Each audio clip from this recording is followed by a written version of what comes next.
initiative to move, so I make it harder. Michelin fights waste by developing tires made to last, so you can use them for longer. The world time has come to Michelin, motion for life.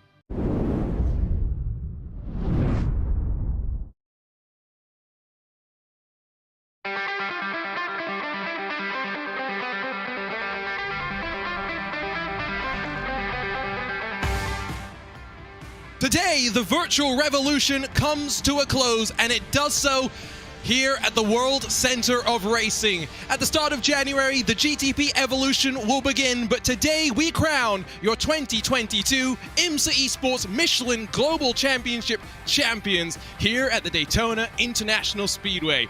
Hello everyone, welcome along to VCO Esports RaceSpot TV and the iRacing Esports Network for the final 2 hours and 40 minutes as we race through the sunrise for the final round of the championship. My name is Arjuna Kankipati, joined alongside, as ever, by Lewis McLeod. And Lewis, 2 hours and 40 minutes, Daytona, drafting, bump drafting. We're in for some craziness to round things off. Oh, I mean, you couldn't pick a better circuit to end a championship on. Either end one or open one somewhere like this. I mean, it's just a fantastic track. It's brutal when it comes to its slipstream, its ability to race. You've got to be on your tippy toes all the way through the 2 hours and 40 minutes. I still don't think we're going to see a safety car out in action today, but I think we're going to see a lot of action. I do tend to agree with you now that I am getting ready to go racing. Likely 2 hours and 40 minutes of green flag running, and it means you're going to be in the draft, you're going to be pushing through traffic, and I think it's going to be somewhat of a messy affair for maybe a few of our drivers. Let's look at the journey that we've been on as we get ready to round things out. We started, of course, at the Michelin Raceway Road Atlanta just a few weeks after the Motul Petit Le Mans, headed over to the left coast of the USA before previewing the battle on the bricks, and now, of course, ending things off at the Daytona International Speedway. Qualifying just got underway with 10 minutes on the board, drivers getting 4 laps and the tracks to themselves, and then the race gets underway at about 2 p.m. Eastern, 18 minutes from now.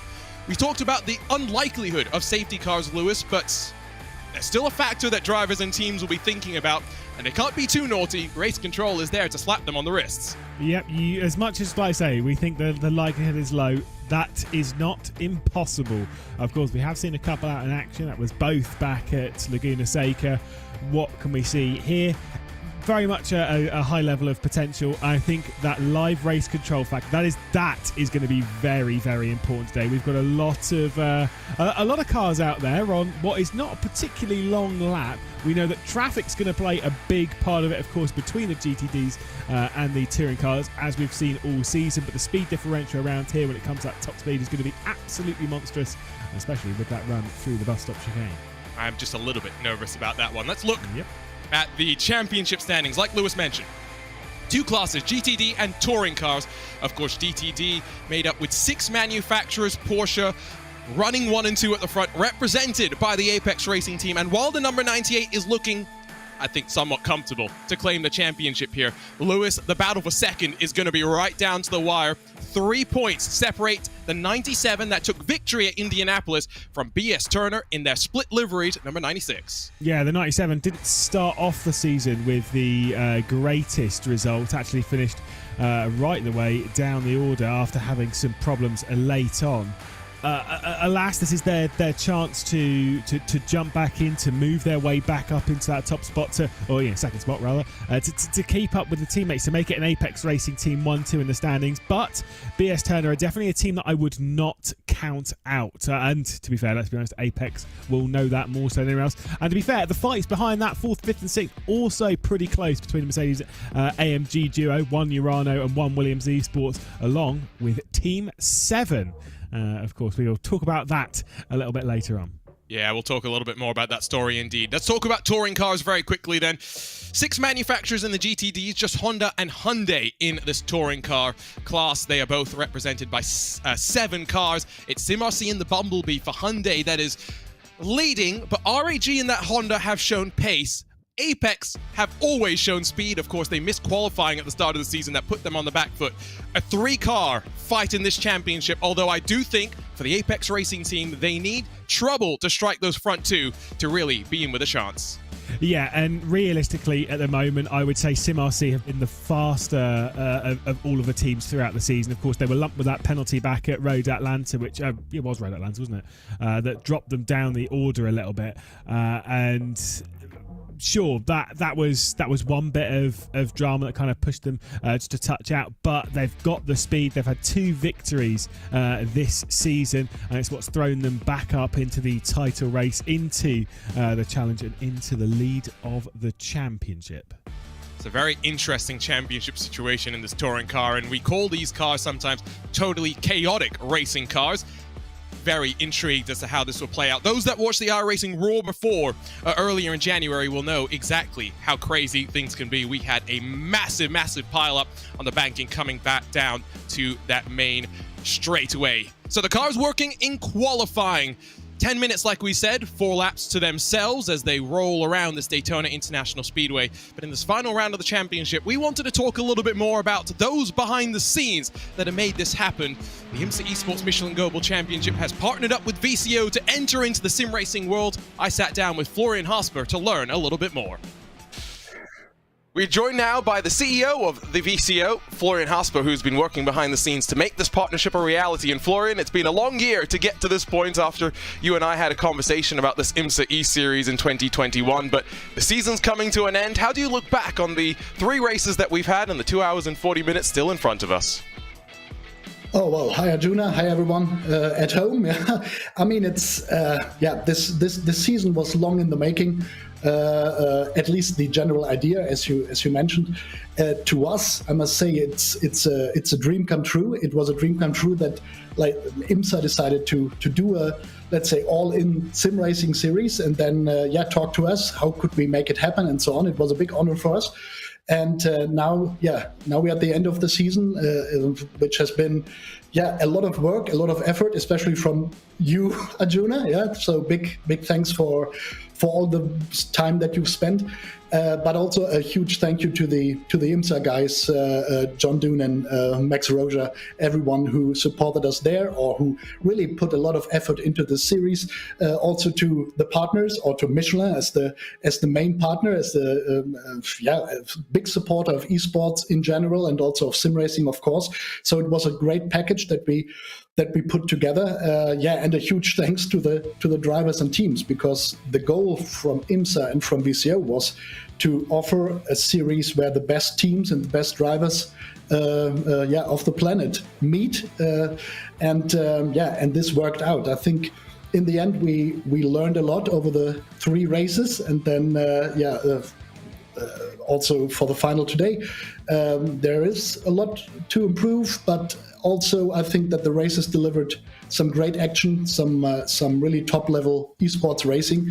So I think it was a great first season, and definitely something to build on if IMSA wants next year.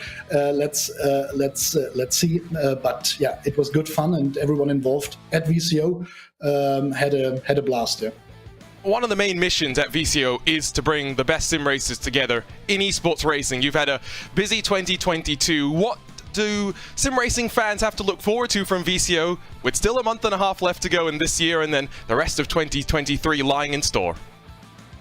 I mean, sometimes I wonder, why are we doing all this? Because we are just putting so much things into the winter period now, or in the coming weeks. But we are sort of addicts. Yeah, we are really fascinated by esports racing and sim racing. So so we cannot do it differently. So I mean, there's VCO Pro Sim Infinity coming up, which is a huge thing for us. On iRacing, it's a great format on 9th and 10th December. So it's like 24 races in 24 hours, which is a bit of it's a crazy thing. We did Infinity in May already, and it was surprisingly, well received, and so much action and fun. So this is a very entertaining format with fixed setups, but also the entry list is just crazy. All big teams are there, and it will be a really fun event to watch. Then we also have this multi-platform approach. So we are not just focusing on iRacing. We also do a series on Assetto Corsa Competizioni, for instance, which is called Flex Stream. Flex Stream is starting next week. Or next weekend, with a semi-endurance race on 9 hours, which has so many innovative elements in it, like how to determine the BOP and so on. So we did a draft show for that. So it's a very exciting project with many new ideas. And we have the Simi Awards. There's a voting phase going on. So where we will hand out 11 wonderful Simi trophies again on 26th of December. And we are getting ready for the big ERL Esports Racing League final, which will happen in February, the Esports Racing World Cup in Hamburg, which is our live event, our first ever VCO live event, and I cannot wait for it. But it's a lot of work in the build up, and then we will meet at Arcadia, which is an esports facility, the home of the Unicorns of Love in Hamburg, and I cannot wait for this. It's going to be a lot of fun as people from all around the world will come together to race in person. Thanks for joining us, Florian. Thanks for all the help to put together this IMSA Esports Michelin Global Championship. Let's head back to our pre-show. Qualifying is over. Drivers get a few moments to get themselves ready to go racing before 2 hours and 40 minutes will commence. You'll notice that the weather conditions have changed slightly since the last time we saw some on-track pictures. It will change once again before we go racing. Let's talk a little bit, though, Lewis, about this Daytona International Speedway. Of course, we use almost all 2.5 miles of the banking. Let's ride around with the pole lap for Alejandro Sanchez as the championship leaders look to secure the championship. Yeah, indeed. Into that first corner. Going to get slowed down brilliantly. Alejandro Sanchez well in control of this car. Coming up towards the third corner at the International Horseshoe. Tricky braking zone here. You're braking deep into the corner before you hook up that apex drives off the corner and brilliantly puts the power down up towards the dog leg. This will be a big, brave moment for you before you get into the West Horseshoe. But I don't know about you, Arjun, this is looking pretty clean right now. A very tidy lap thus far. Onto the brakes nicely into that tricky braking zone again. Very bumpy in there. They're going to get it all sorted. Yeah, the two hairpins are, of course, different directions, but they're very different in terms of the way the corners play out. This is the crucial, though, run out back onto the banking and almost all 2.5 miles of it. And Sanchez uses a lot of the runoff to just carry that momentum before diving down all the way to the yellow line, minimizing the distance and running himself around turns 1 and 2 on the oval. Now, of course, this one opportunity to breathe, talk to your teammates, grab a drink of water. In qualifying, maybe. However, in the race, traffic is going to be all around, and the closing speeds into the bus stop will be scary with the touring cars. Spot the braking zone on the right and hammer the curbs all the way through. Being careful on the left, Sanchez sliding the rear end out, but still being able to carry plenty of speed through the corner. And now back through the banking, Lewis, to finish up the lap. Yeah, beautiful lap. All that's to be dealt with now is going up through the gears cleanly, crossing the line, banking a 1 minute 42.179 to take the final pole position of the season, even going below the double yellow as he'd cross over it. I think this will be the only time that we'll see anyone going below the double yellow today. At least that's what the ruling suggests. So we'll see about that one. Alejandro Sanchez, though, great lap time, lovely and clean. And when it comes to it, again, pole over the teammate by just 200 of a second. The margins are going to be tight here. I mean, we saw this in the iRacing 24 Hours of Daytona, and let's celebrate that, by the way. Over 16,000 drivers were able to experience the thrill of a 24-hour race, courtesy of the iRacing special event. Next year's iRacing Daytona 24, though, will be just a little bit more special, of course, as IMSA enters the GTP Evolution.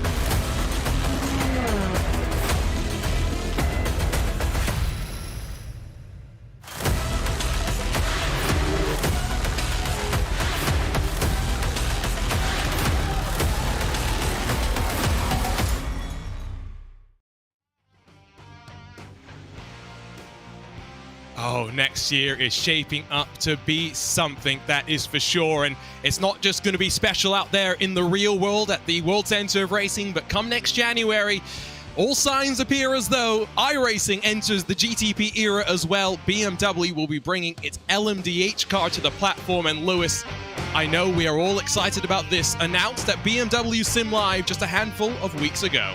Yeah, I mean, it looks like a BMW, obviously notified by those enormous nostrils at the front of it, but it looks aggressive, it looks racy, and it is the future of sports car racing. It's something that we all behind the scenes cannot wait to get our hands on. I know so many drivers out there are desperate to get involved. If we do get it, January time, I think we'll see potentially again another record-breaking Daytona 24 on the iRacing service, but also I think we're going to see most people jumping into that category, because who doesn't want to do a 24-hour race in that car? I mean, it looks so good. I will say, you and I, we've had our conversations about the front end of the BMW M4. That is a car that I love everything about it. The Porsche looks all of them look spectacular. No, I can't say that any one in particular does not look spectacular, and I'm hoping that we maybe get some more to add to the party. Looking forward to 2023. I'm hoping IMSA Esports enters the GTP era as well. Quickly before we get started then, let's bring in our pit reporter. Ewan O'Leary has been working alongside Lorenzo Bonder and DJ Clark over the course of the previous 3 rounds. He's joined by Lorenzo once more down there to talk us through all the actions. And Ewan, let's talk about our Michelin's key to victory here in the season finale. Of course, it's not just about the championship. There are teams that will want to wrap this up with a victory. Yeah, absolutely. There's going to be kind of 2 races, I guess you could say, with the keys to the race here with regards to the championship and the race. First of all, the draft. So important around here at Daytona. This race could well stay together between a lot of cars for a really long time here today. It could well even be a race to the line. We'll wait and see on that. But you've got to be careful. You've got to be smart in your racecraft and your drafting games. You've got to be very, very smart indeed. And that is how you're going to end up winning the race. Bump drafting as well going to be a big talking point. Do you want to take take that risk or not? I get the feeling that most of these teams will do. And of course, the tyre strategy as well. We've seen very much a consensus as to what the teams want to go for so far this season. The same thing has been done pretty much every round. Are we going to see that again, or is it going to be same, or are we going to see something different, I should say? I'm looking forward to something exciting. We are ready to go, though, here at the World Center of Racing. 2 champions to be crowned and a championship leader starting at the front. Alejandro Sanchez will bring us to the green with the Apex Racing team number 98, but it's a front row lockout for the Corby crew. Johan Hart will be alongside. Rainer Talvar needs to fight that 92nd for second in the championship, while Ascari Rene, of course, for Team 77 will line up on the outside of row number 2. Ryan Barneveld 1,000th behind Rene in 5th for the BMW BS competition team. Daniel Pastor, the best of the Mercedes, on the outside of row 3. Salva Talons for MSI along with Gianni Vecchio, while Beneke and Jamie Moon round out the top 10. Carl Jensen, Sven Haase in the returning Biela Racing Euronics car share row number 6. It's Dylan Shrivens in for the final round of the championship in place of Nicholas Laubish, who lines up alongside Manu Rayo Lago. It's Luca Kita and Dominic Blyer, 15th and 16th spots as Blyer jumps into the McLaren. Altus Esports in a Lamborghini and a McLaren share row 9. Iglesias and Razag will bring us to the start of this race, while bookending the top 10, Sean Campbell in the hardpoint by Delta Sport number 99 sees Matti Siepola in the number 7 BMW that's usually towards the front. On the edge of the top 20, Nicholas Rubelar, Alexander Davison for Arnage and Pearson's 21st and 22nd. Jonas Wanner again replacing Moritz Lohner, now an official Door Esports driver though in 23rd. Dion Fiallo for Company on row 12. James Armstrong for Brabham in their McLaren with Gonzalo Vergara for Maniti in 26th. Michel Rack and then Elias Riker 27th and 28th. Arturo Melgar has a penalty to serve at the start of this race. Elects to stay out of trouble come the start. Nicole Foggy knows he's got it all to do in the championship fight and puts it on pole, but by the slimmest of margins. It's the bumblebees of Corentin Gunes and Kieran Harrison, half a tenth off the pace, that will line up alongside Yaroslav Sabula for Semper Racing, the best qualifying we've seen for them, along with Steen Ledger, the first of the Hondas. Then Florian Lebigra in the 108 RAG. He's got Martin van Lozenor to work with here today on row 3. Robin Munster in the Impulse 122 has Naveed Hussein sharing row 4. Alex Torres inside the top 10, along with Pascal Stix, who jumps from a GT4 car to a touring car here today. Carl Stiges, Scott Michaels 11th and 12th, while the 2 final drivers, Carl Whitmer in the official Honda Racing entry sees Gergo Baldi for Company, another driver and a team that will have a penalty at the start of the race. So a look top to bottom at our running order, and of course, as we look at the championship leader and we look at those cool weather conditions that will only warm up as we race through the morning, it's an easy situation for the number 98 here, Lewis. Finish 18th spots and they win the championship. Yeah, it should be an easy run for them, but you know you want to end a season like this in style, and if I'm perfectly honest, the 98, they've been so good throughout this season. I can't see anyone else really being able to beat them. Maybe, obviously, their teammates in the 97 alongside them that front row, but outside of those, I don't know. BS Turner, though, they're focused not only on the race itself, but also grabbing second in the championship. They'll be focused purely on that 97 and how they can beat them. An interesting complexion at the front of the field. Again, we do see that Team 77 Ferrari qualifying well. The question is, can they carry that forward into the race? Because they didn't so much at the Indianapolis Motor Speedway. Of course, split class start, so the touring cars will fall slightly behind as we get underway. And of course, those track conditions will get warmer from here. Be bold with tire strategy and be bold now. Those Michelins take time to change. Spend as little time in pit lane as possible.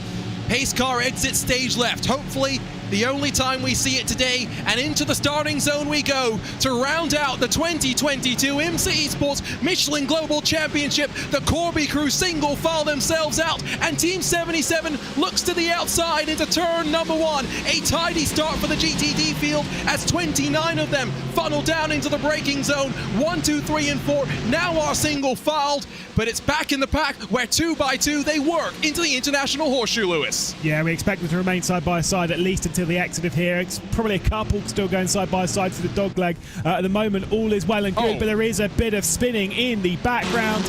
I guess that is pretty much the expectation, isn't it?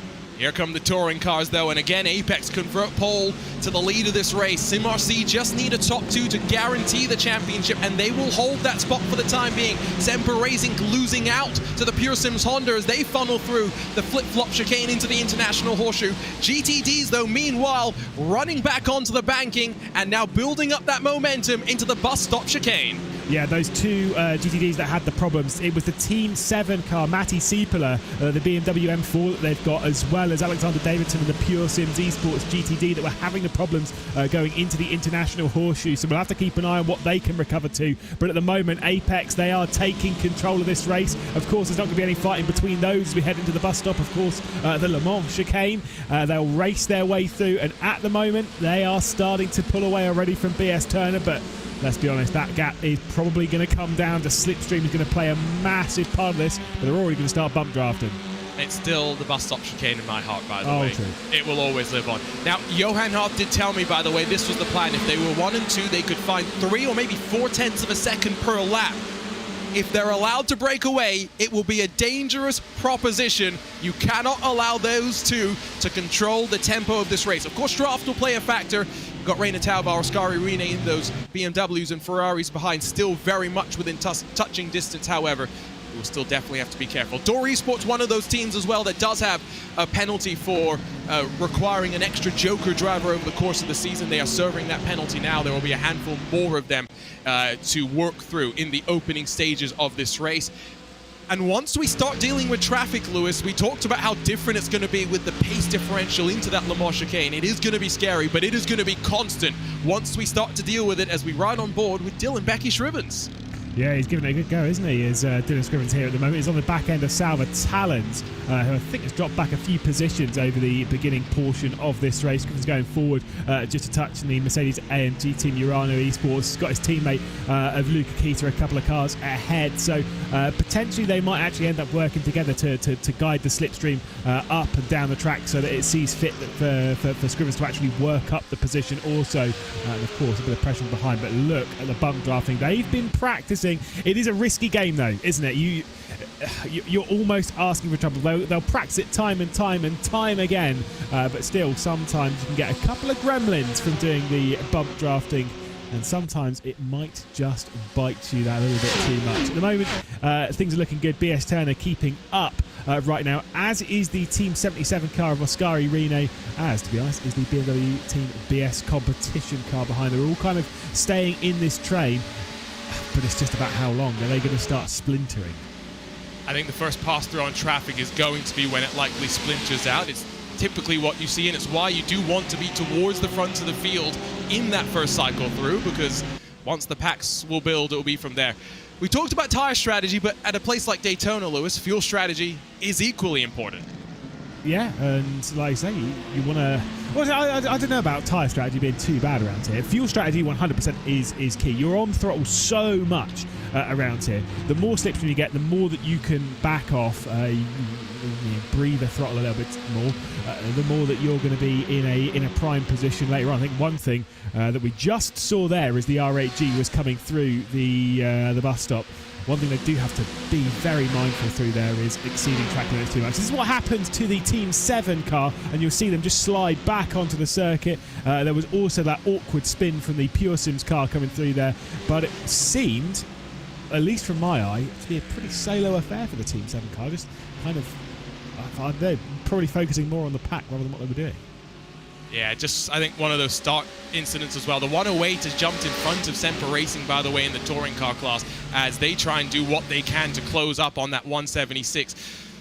We kind of talked about this pre-race before we went live, but the reality is with 14 cars in the touring car class, it was always going to be difficult for those behind. SimRC basically just had to finish the race in a decent spot to give themselves a chance, and of course there are qualifying points to speak of as well. Team 77 have gotten in front of the 96. BS Turner are dropping backwards. Do they have a slowdown penalty? Yes, they seem they might have got one out of the bus stop.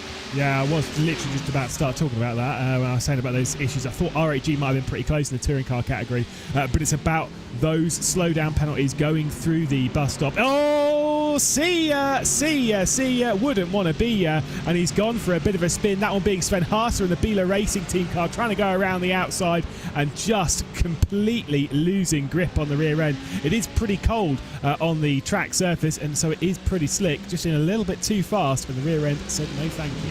Let's head down to pit lane for the very first time, and let's check in with GTDs, first with Apex and then with Urano. Ewan O'Leary, there's already some chatter over the radio. Yeah, absolutely. We're seeing Apex getting away from the field right now. I heard somebody, not sure who it was, but I heard somebody describe this current situation as absolutely perfect. So they're loving it right now. Urano, for the moment, Lorenzo Bonda has been down there listening in, and a bit of fuel calculations going on. Fuel going to be very important today, trying to stretch it as long as possible for now, and then see where you are later, see where that puts you out.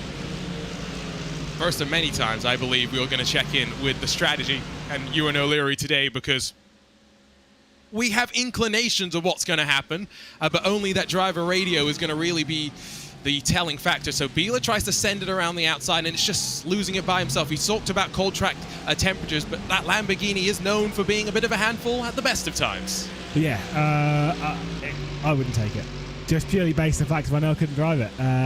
Obviously, they've got plenty of experience within the Lamborghini, but it is a tricky devil, and apparently on that occasion it was slightly too tricky. Bit of bump drafting happening here. Carl Janssen on the rear end of Max Benecke, and you can see the enormous gap up towards Reina Talvar, who is way up ahead. A couple of switches up inside that top 5, top 10 category, because BS Competition getting their way past Team 77 and now up into third. Trying to get on with it just a touch. There's a 5-car train here that we're looking at in that battle for third, but we are getting into that dangerous point, Arjun, of the top 2. They've cleared away Apex Racing Team. They are taking control. 1.3 seconds the margin, not totally out of drafting range, but the 89 and the 77 might have to start thinking about the bump drafting themselves in order to close that gap, because once the gap is gone, it's going to take a safety car to bring it back in. And I think Lewis and myself are both somewhat on the same page that we don't expect it to be an issue. On board with Reina Talvar, of course, in that BS Turner split livery, the one that, of course, at Sebring in 2021, Lewis, we saw running in the real world in a BMW M4 GT4. Yeah, like I say, pretty cool to have that real world partnership between BS Turner and BS and Turner. Oof, that is a hard thing to say, isn't it?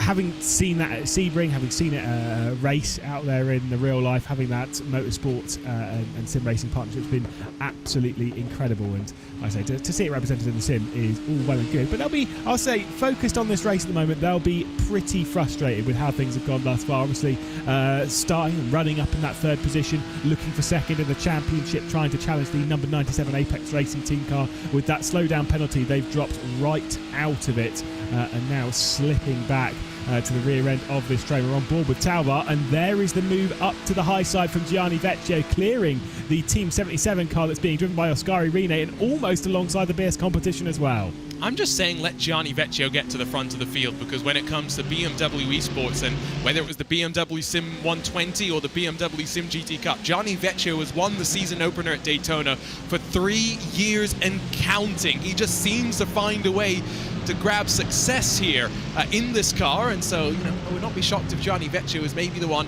to work his way forward. You can see the manufacturers, by the way, on the left side of your screen. It's Porsche, BMW, Ferrari in the top 5 for GTD. Hyundai, Honda, Hyundai in your touring car. Say that one 5 times fast. Wow, that was I'm almost a little bit impressed. That was not bad. Wow, I've impressed you. Yeah, well, you know, it was impressive. They're going through their first little bits of lap traffic. The Honda Racing HPD car of Whitmer that's just getting off. So it's not had a great start to the race, but it's just getting offline. You'll see it coming through the top end of the oval as we head through NASCAR 1 and 2.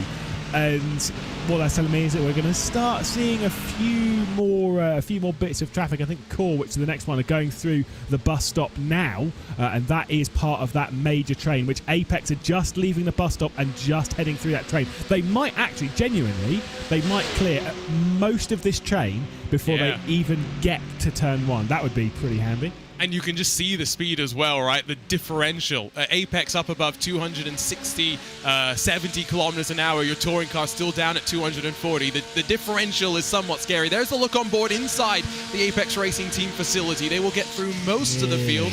Not all of the field, but that is ideal situation if you are Apex Racing Team. Team Redline, by the way, in that number 70, Gianni Vecchio has slipped behind Oscari Rene once again. As just look how close it gets through the opening sector as the GTD leaders blow past the touring car leaders now.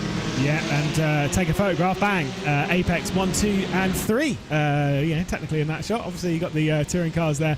Don't really want to mess over your teammate too much. But like I said, this is where the gaps are really going to happen when it comes to inside the top end of that GTD category. Whilst the top two have got through cleanly, that means that everyone behind has to work their way through bit by bit. And look at how scary this is coming up towards the West Horseshoe. GTD's kind of, I was going to say on the inside, but they're all kind of funneling their way through all over the place. Impulse squeezed out just a touch there. You can see the MSI car. Whoa, Urano having a bit of a moment in the middle of the pack. Well, I don't know if that was an intentional send to the inside of Team 75, but they may have grabbed 2 in 1 as they'll get to the inside of the Williams Esports Razor car as well. This is why that first pass through is so dangerous, and it's why you want to be towards the front. But I tell you what, I don't know how Luca Kita got that car stopped in time. He's +6 on the day so far. It's usually the green front end that we expect to be charging forward on board with Jamie Moon into the chicane. Yeah, that was very, very scary. Nearly got into contact with the Apex Racing Team of Foggy. Of course, leading in the touring car category. Almost a brush between them as they were 3 wide. Probably unknowing to the 199 they were actually 3 wide at that point. So that first pass through of traffic, I think, I'd hope, has woken everyone up. You can't surely be half asleep at the wheel at this point. Now you've got to be wide awake. Now we'll have to see that happen quite a few more times. There is that Williams Esports Razor once again going on the attack and getting to the outside of the first corner. Head down to Ewan O'Leary once again because we saw the send from the number 90. Now, the question, I think, is was there damage? Is there lingering impacts that Luca Kita is dealing with, Ewan O'Leary?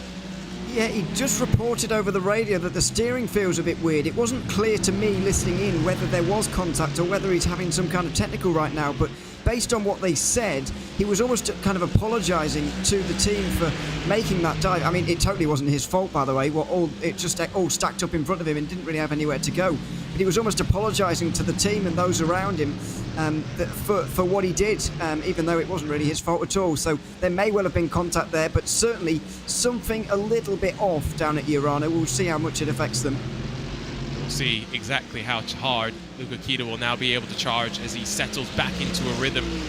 And we said traffic will be constant. It will get constant. It won't be initially. I will correct myself because commentators do tend to be wrong sometimes, unfortunately. Never wrong.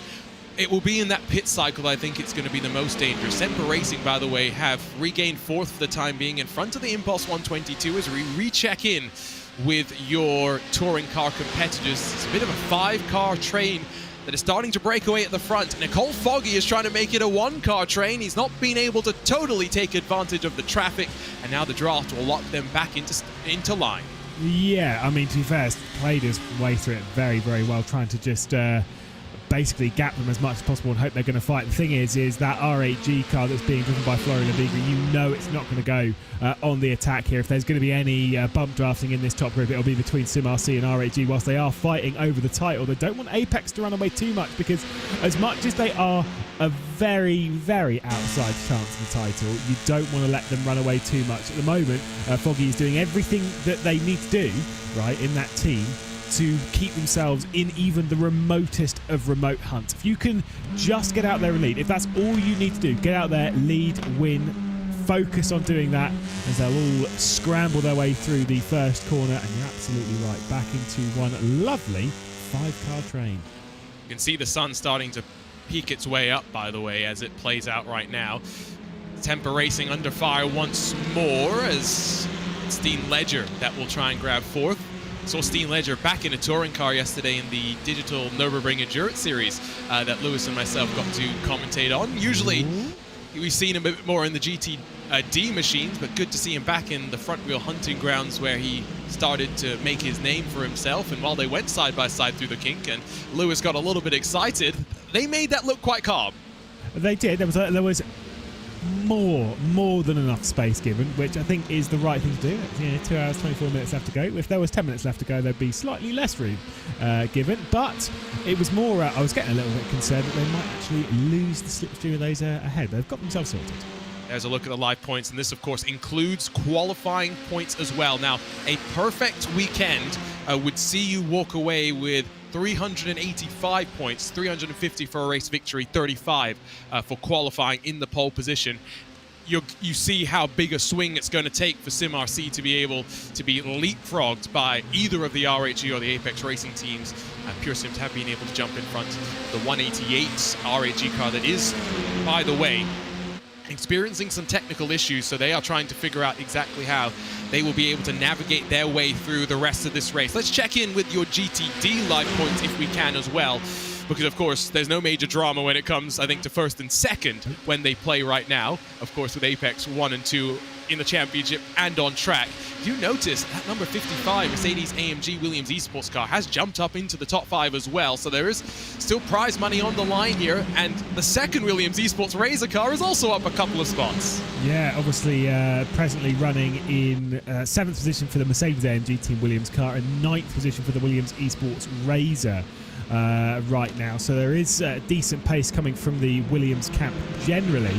But also the Mercedes-AMG Team Williams car, they do have a car directly ahead in the form of BS Turner. Of course, they're presently third in the points, under no real threat at the moment from the Urano car that's presently running in 10th place. I was going to say 9th, but I literally just said that the Williams race cars in there, so that was a good effort. But yeah, running at the moment in that 10th position, obviously 4th in the points, and also with that potential damage on. There's no real pressure on their shoulders that Urano's going to get involved in this anyway, so I'm kind of curious as to how many more positions they can make up in the opening stages. We are seeing big splits inside the GTDs at the moment.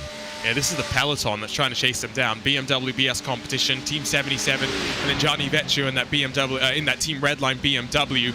Let's head back down to pit lane, because Ewan O'Leary had just been listening in to the touring cars and into the camp of Pure Sims, and I think it's a very salient question what they're kind of wondering on the radio there, Ewan. Yeah, well, they're wondering as well what Nico Foggy is going to do in this race and just how long he's willing to lead that group around. He's basically towing them around Florida at the moment, and they're just wondering quite how long he's going to do that for because of the fuel games and the fuel strategy that we've been talking about all day long so far. To be honest, they're quite baffled. He's even done it for nearly 20 minutes now, so I would expect there to be some kind of moving over maybe at some point. Their only theory is the fact that he wants to keep a second group away, including Impulse Racing, Full Send Racing, and those guys. There's kind of a second group very similar to theirs, and they're wondering maybe he wants to keep those guys away, but they're really puzzled at the moment, really. Still wondering what Gianni Vecchio needs a handbrake for in a GT3 machine, but I'm sure there is a reason for it as we focus in on the driver in P number 5. Gianni Vecchio has had 3 teammates over the course of the season, back behind the wheel with Luke Bennett, of course, for this final round of the championship. But he's been paired with Josh Thompson and Diogo Pinto, the 2022 Porsche Tag Heuer Esports Super Cup World Champion, in those first 2 rounds of the championship. Coming up on about 20 minutes in the books. I tell you what, it is starting to settle down somewhat here, and I say that knowing that as I say that, Lewis, it is going to get crazy. Oh, yeah. But why don't we bring in John Hindor from the team at Radio Show Limited and IMSA Radio, so we can have a little bit of a chat about all things sim racing and all things IMSA as well, because 2023 will hopefully be a big year for both. John Hindorf is standing by. John, do we have you on the radio? Of course you do. I'm always on the radio. You know that, Arjuna. How are you, fella? I'm doing fantastic. Delighted to have you join us for a few minutes here so we can chat about a lot of things. Let's start by talking about sim racing. Of course, you've seen a lot of American endurance racing in various forms, but of course, sim racing has allowed so many more people to enjoy what racing is all about. Earlier this year, 16,000 people got to enjoy the iRacing 24 Hours of Daytona, and like you said, it doesn't matter what race you're in, every race matters. And it does, and it gives the opportunity for greater participation. We'd all like to think that we could go out there and drive in IMSA or ELMS or the WEC. Now, I'm fortunate. I've had the opportunity to get my international FIA driver's license. So if somebody would like to offer me that drive, yes, I can go and do it. I've got the helmet, I've got the hands device, I've got all the equipment that would get me to it. But let's be honest, that's not going to happen to me anytime soon. And for 99.9% of people who are interested in sports car and endurance racing, it's not happening for them either. So for a fraction of the cost of getting your license, you can get a decent rig, you can go online with iRacing and take part in events. Now, if you get to the very highest level and some of the Blue Ribbon events that iRacing run, like this IMSA Esports Michelin Global Championship that we're watching at the moment at the fabulous Daytona. And by the way, how well are Apex doing at the moment? First and second in GT Daytona and leading in the touring cars as well. Then great, absolutely fantastic. And frankly, if series aren't involved in some way, shape or form, and you and I have had this conversation. In fact, I'm wearing the top now, Arjuna. I'm wearing the Porsche Sports Car Together Fest. We had this discussion. If series aren't involved in esports now, quite frankly, they're missing out, and they're missing out on a huge potential part of their audience. When it comes to what you've experienced as well, being part of the VCO Grand Slams and, you know, providing full uninterrupted commentary just like you do in the real world, a lot of the drivers have said it feels special for them to be able to hear your voice, a voice that they've heard for so long commentating on them. How much do you enjoy the different sort of an environment and the different sort of commentary that you can do in the sim world? Because you can get a lot of data in the real world thanks to the likes of Timing 71, but I always say that we are so privileged in the sim world because we can have all this data, but then infinite camera angles placed wherever we want, and this flexibility and creativity to do what we want to do as best as we can. It really struck me on the first season of the Digital Nürburgring Langstrecke Series, where we had cameras everywhere around the Nordschleife, the North Loop. And when we went back to the real world, it was actually a culture shock because I couldn't understand why we couldn't see things. And in fairness to Nürburgring TV and to, it's still the VLN who run that, they've had helicopters up all of this year, so we've had more.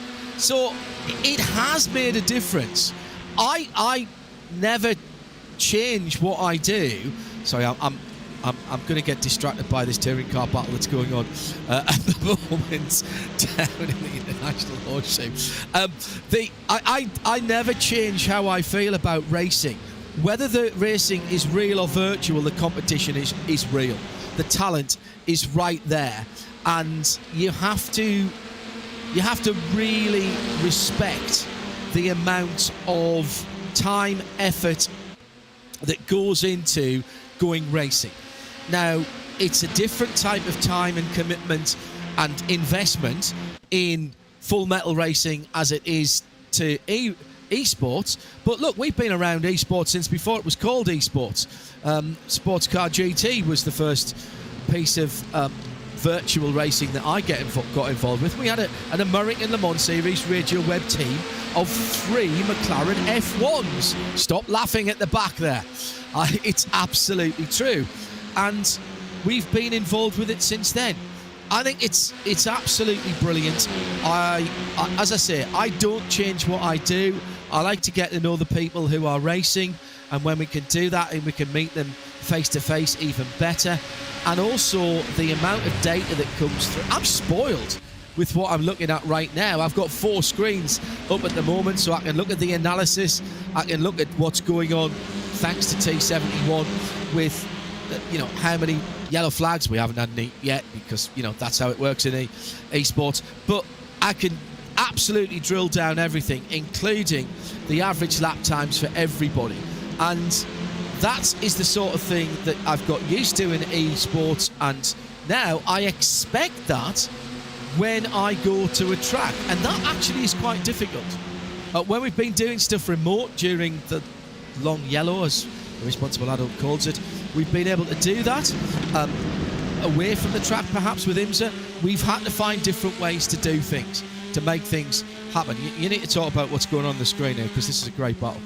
It's the traffic that's coming through. Your It's two Apex fabulous. leaders are trying to insert themselves into a touring car train that now goes all the way back to 12th spot. All 12 touring car machines are locked in step right now, and captivated by Jaroslav Sabula getting past by Martin van Lozenoord, who is, like I mentioned earlier, having some technical issues, but so far has been able to figure that one out. John, let's talk a little bit about real world stuff as well, because you mentioned about your lack of data at times. I got to see over your shoulder how that works at the Indianapolis Motor Speedway. But of course, we got to preview what you're going to go and do next year and battle on the bricks. Oh man, can't wait for that. That was my first trip to IMS. We got the full VIP treatment on the Monday at the museum as well, and that inside story of the museum is available on radiolemans.com as a download. The place is so charismatic. It's not very often, when you've been involved in the sport as long as I have, that you get to go to new places. And I've ticked off IMS, which I actually thought I would never get to work at. I thought I might go there as a spectator when I retired, whenever that is. And I managed to get there to work. It was magnificent. That is going to be a great event in 2023 for IMSA, and the battle on the bricks, particularly with this category that we're looking at now, the Michelin Endurance, the Michelin Pilot Challenge, as it will be, doing a 4-hour race into the darkness on Indianapolis Motor Speedway, camping on the infield for the first time ever. My goodness, how good is that going to be? As now the next group of cars are coming through this 12-car train in the TCR. Well, that's exactly what we expect in TCR, but now the GT Daytonas are having to fight their way through. Yeah, this is why we love this traffic class combo as well, because it's not traditional. A lot of these teams are figuring this out on the fly, and as they bank onto the banking again, the Arnage McLaren almost runs into the back of one of the full-send Hondas, and it's so close. It is so close. The sun is coming up as well, so various points on the track, it is right into their eyes. It is likely one of the more difficult situations that they've had to deal with over the course of this season. Look at that. That is extraordinary. 3 wide into the chicane, and oh my goodness me, everybody's having to this is a great time of day in the Daytona 24 hours. In the booth, literally the sun is right in our eyes. It's coming up, and you get that beautiful orange glow. We've got that now. Look at this drafting going along with the Lamborghini right in behind the McLaren. There's the number 18 down to the inside. Oh, that is a super move. But is he going to get stuck behind the TCRs? No. That is a brilliant manoeuvre down to the inside there, going, and that's difficult, that transition there, if you've ever driven it, and I have done. I've been fortunate to drive it in a couple of different Porsches, thanks to Porsche Cars and Porsche Motorsport North America. That is a bigger transition than it looks. It really, really upsets the cars. That was a great manoeuvre. I got scared that the McLaren almost got squeezed into the wall, because those touring cars had started to file up to get onto the brakes, and Sven Haase was not taking no for an answer after his earlier spin. As always, impressed by the branding. James Armstrong wearing that Brabham t-shirt. These esports organizations, of course, are getting so professional. Of course. Josh, let's look forward to GTPs next year, because it's going to happen in the real and the virtual world, with BMW announcing their car joins iRacing in the upcoming weeks. How excited are you about this? Because the cars look fantastic, and it's now the merging in some ways of prototypes, and we're going to see these cars being able to race in America, but on the global stage as well. I'm going to let you into a little secret. I stayed on after Motul Petit Le Mans for the cost of a couple of hotel nights on the Sunday and the Monday. I got to see 3 of the 4 GTP cars testing at Michelin Raceway Road Atlanta. Now, I know that you know that I get quite excited about motor racing, but what I don't get to do a lot is go and stand trackside. I don't get to take pictures. I don't get to look and listen to the cars. But because I wasn't commentating, I did. And I've got to tell you, I'm not sure I needed very much encouragement to be excited about 2023. But my goodness me, I'm off the scale. If I could change up another gear, I would. I'm on the rev limiter. Oops, hang on. Turns 2. Turn 2. Little bit of an incident there. Still in Becky Scrivens in that Urano Esports Data Group car, Lewis. Yeah, it was with Arnage competition. There was contact between the two. I think Scrivens was out wide going through T1, and as he's rejoined, he's come straight into the path of the Arnage competition. He had literally nowhere to go. So you got triggered instead of Connery Maddock. It was that bad a rejoin. What? No, I don't think it was. No, I mean, yeah. No, I don't think it was that bad. I think it was out of control by the push. But it wasn't good. I'll say that. To be fair, we did see some bad rejoins yesterday in that Digital Nürburgring Endurance Series race. Fortunately, I don't think we showed too many people the rejoins themselves. Here's a look at this one, and it's Sven Haase. Well, that's not good. Well, we got a little help there, didn't he? Oh, dear. And then the 18 McLaren got involved in that, didn't it? Yeah, the Arnage competition came through. Aspar also got into contact with him. It was Scrivens coming back across, but Sven Haase had gone down the inside in the gap that simply wasn't there. And then, Scrivens was slightly out of control, rejoined basically onto the Arnage competition car, and Aspar also had nowhere to go. It was not great. Yeah, let's head down to O'Leary very quickly, because I think he was listening in directly into that 91's team radio. What were the words coming out of Dylan Scrivens after this one? Yeah, I was just afterwards, and they weren't exactly complimentary, I'm afraid. Just a bit of a complaint from Dylan Scrivens, really, about the move from Sven Haase and everything afterwards as well, saying that just needed a bit more respect into turn 1, really, but didn't get it, I'm afraid. That's unfortunate for him, but back going again at least, albeit with a bit of damage. That is such a tough move, to make into there, and Sven was coming. I can understand why Sven kind of went for that, because it looks like the door's left open, but you've got to be far further alongside than he was, because you were so loading up the right-hand side of the car at that point, braking and turning, that any little slight tap is going to end up in exactly what we saw. And again, I go back to the spin that we saw from Sven Haase, and I think part of it, the aggression tied back to that one. Steen Ledger now jumps in front of our championship leaders. Sim RC have dropped down to 5th, and Lewis, we said all they needed to do was get on the podium to clinch the title. I'm pretty sure they're doing the maths right now as to what they need to do, because that car is not looking fast.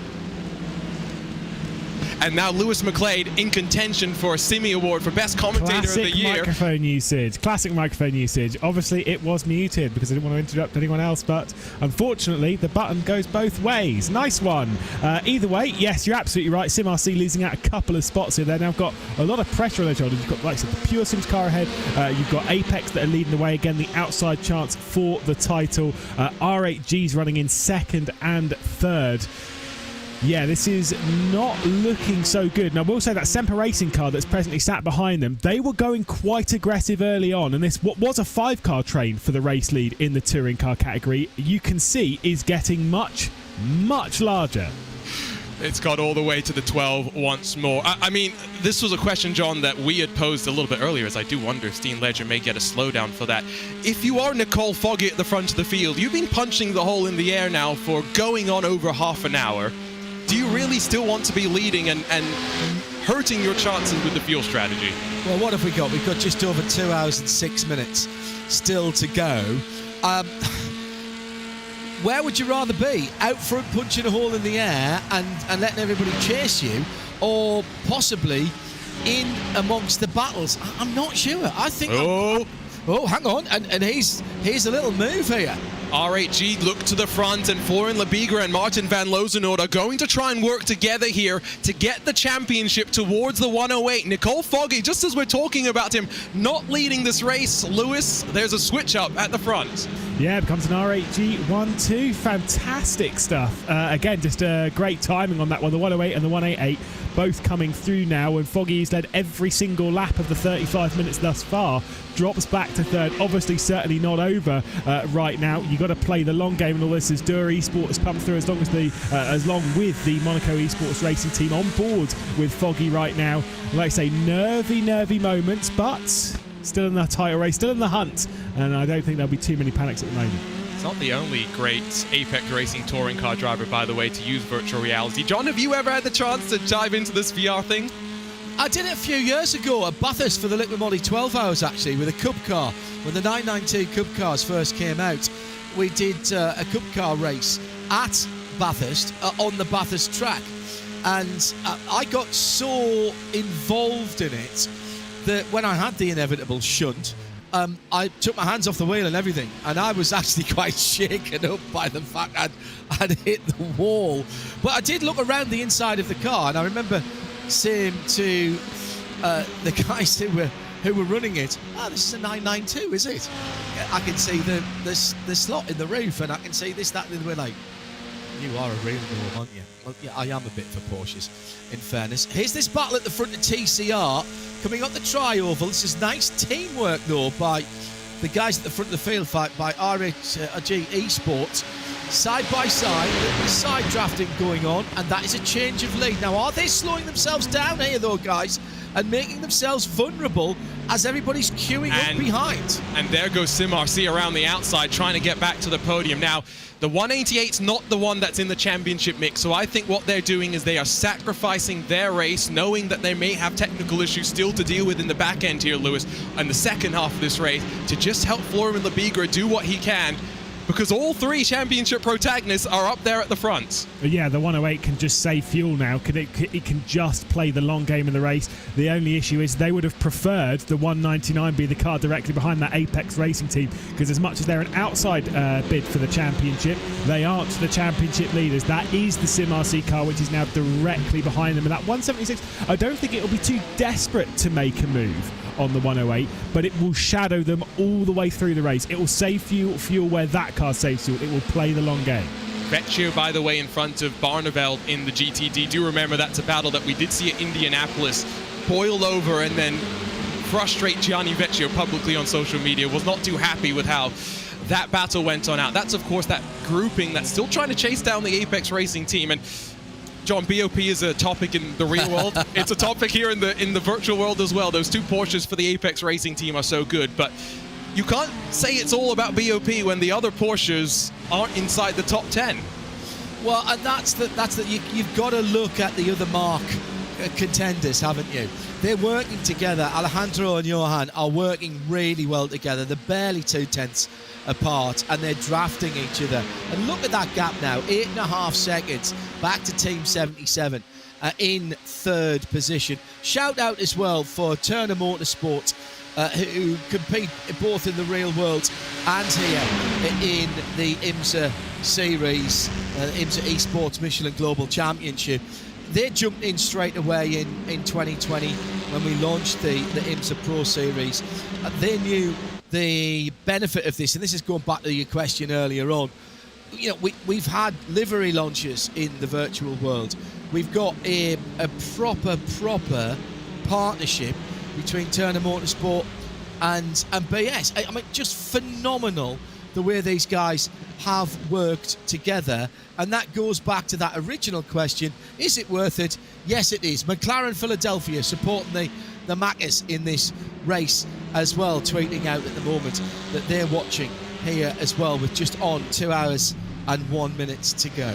Yeah, do let us know if you're watching on social media, where you're watching from, who you're cheering for. I know there are quite a few rooting for the Apex Racing team as we get set to close out the first 14 minutes of the race here. Do remember, if you want to learn more about this IMSA Esports Michelin Global Championships, scan the QR code on your screen where you can get up to date with the various championship standings, learn more about the drivers. IMSA has done a great job to get a one-stop shop. Fancy.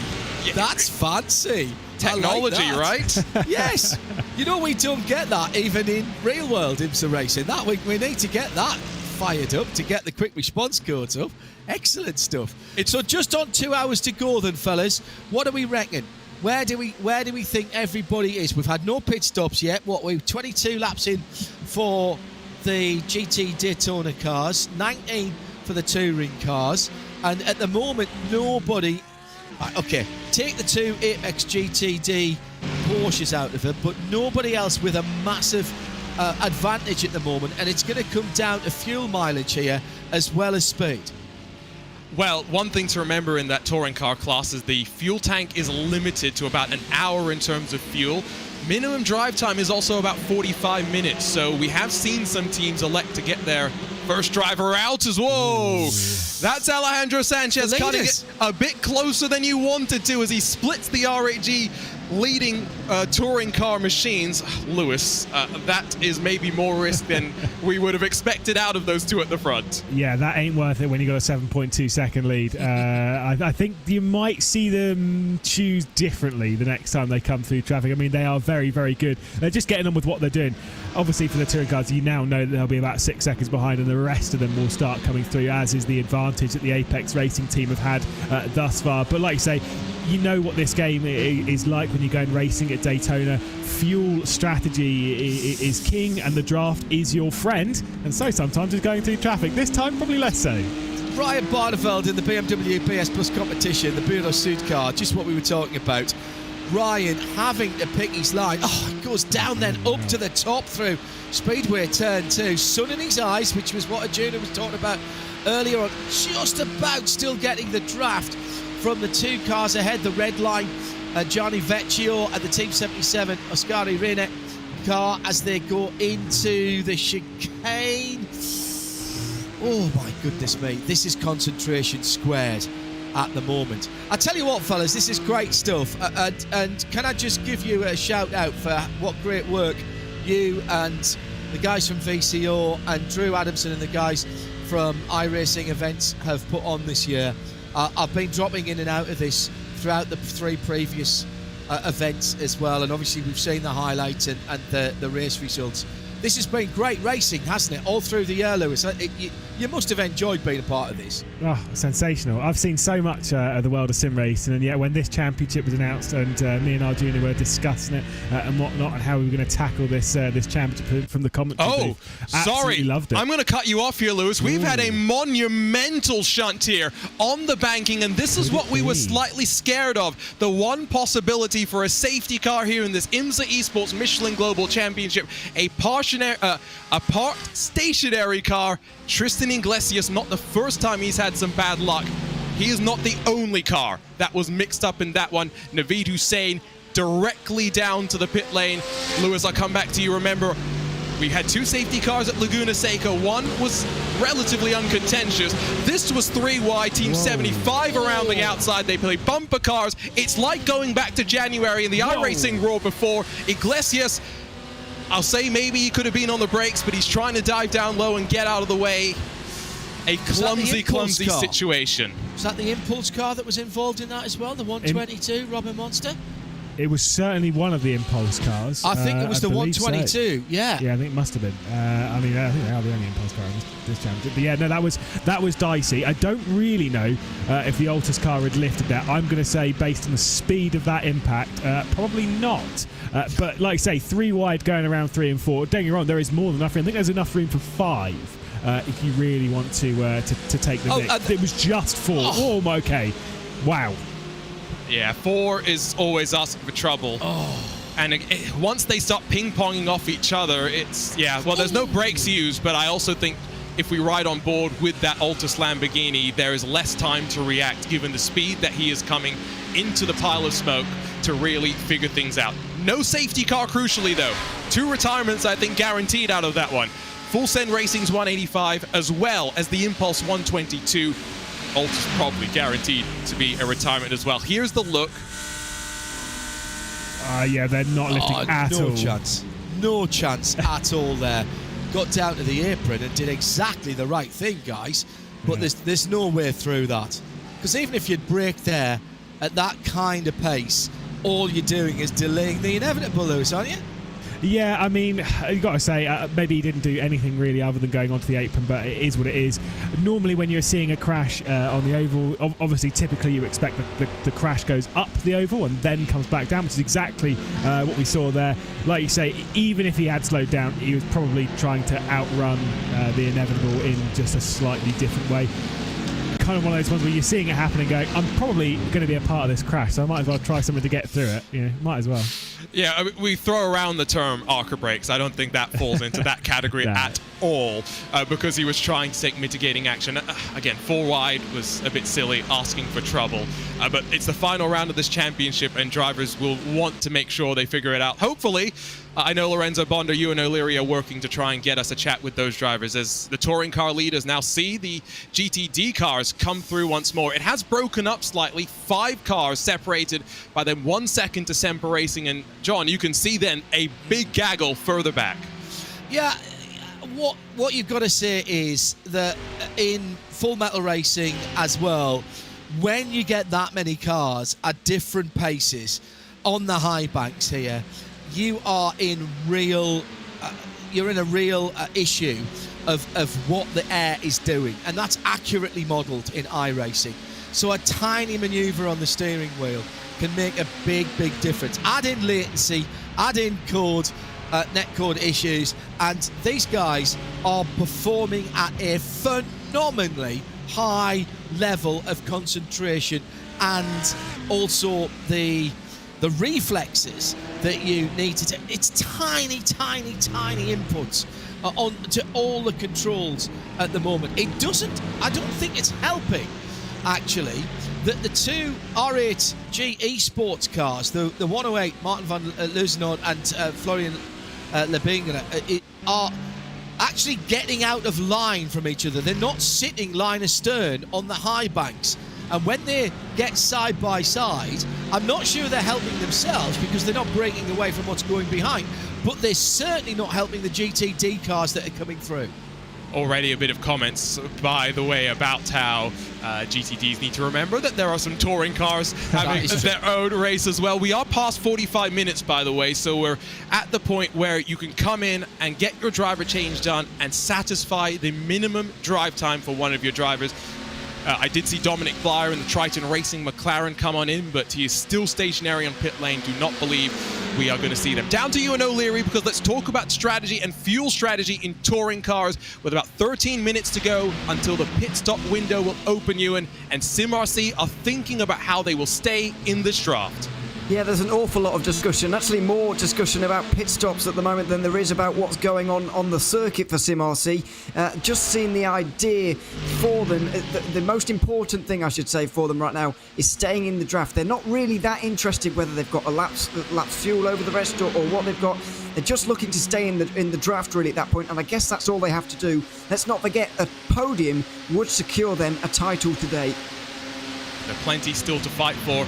Do remember, by the way, as well, plenty of exciting deals right now for those looking to either stay within the iRacing circle or to join the iRacing circle. To learn about how you can get started on your iRacing career, head over to iRacing.com today, where it's not just discounts for new members. The Black Friday sale has discounts for you trying to get your renewal as well. I don't know about you, Lewis, but this is that time of year where I always sign up for at least 1, if not 2 years. Yeah, you got to get ahead of it. You got to. Let's be honest.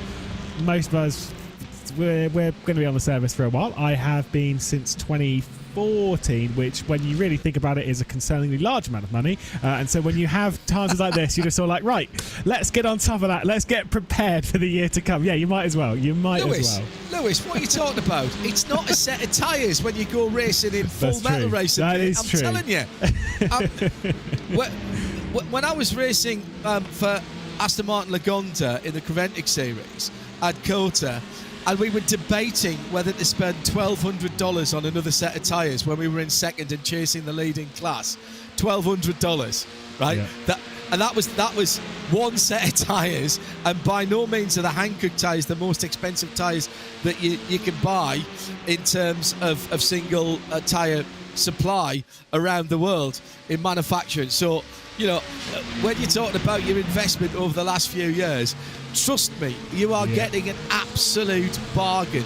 And when I get the opportunity to go racing, which I don't enough, I always make sure I jump on to iRacing and do it a day or a half a day and make sure that I know the circuit and I know the car that I'm going, because you never get enough time at the track in real life. And to be able to shortcut, not just whether it goes left or right, but some of the nuances, some of the braking points, where you think you're going to have to short shift, all that kind of thing. Absolutely invaluable. So that investment that you're making in your iRacing, let me tell you, ladies and gentlemen, wherever you are around the world listening in, that is an absolute bargain. If you want more information on how to start your racing career on iRacing, go to iRacing.com right now and tell them we sent you. Yes, I'll take a referral if we can. Here comes more traffic coming their way through, as it's getting a bit dicey now with the Apex Racing team losing out to SimRC as they try and battle their way forward. Beeler Racing Team, by the way, did get a drive-through penalty, I think, for their part in that contact with Urano, so Race Control trying to keep on top of things. But Lewis, I did also note that the Apex machines at the front of the GTD field put their best laps in of the race on the same lap and matched times down to the 1,000th.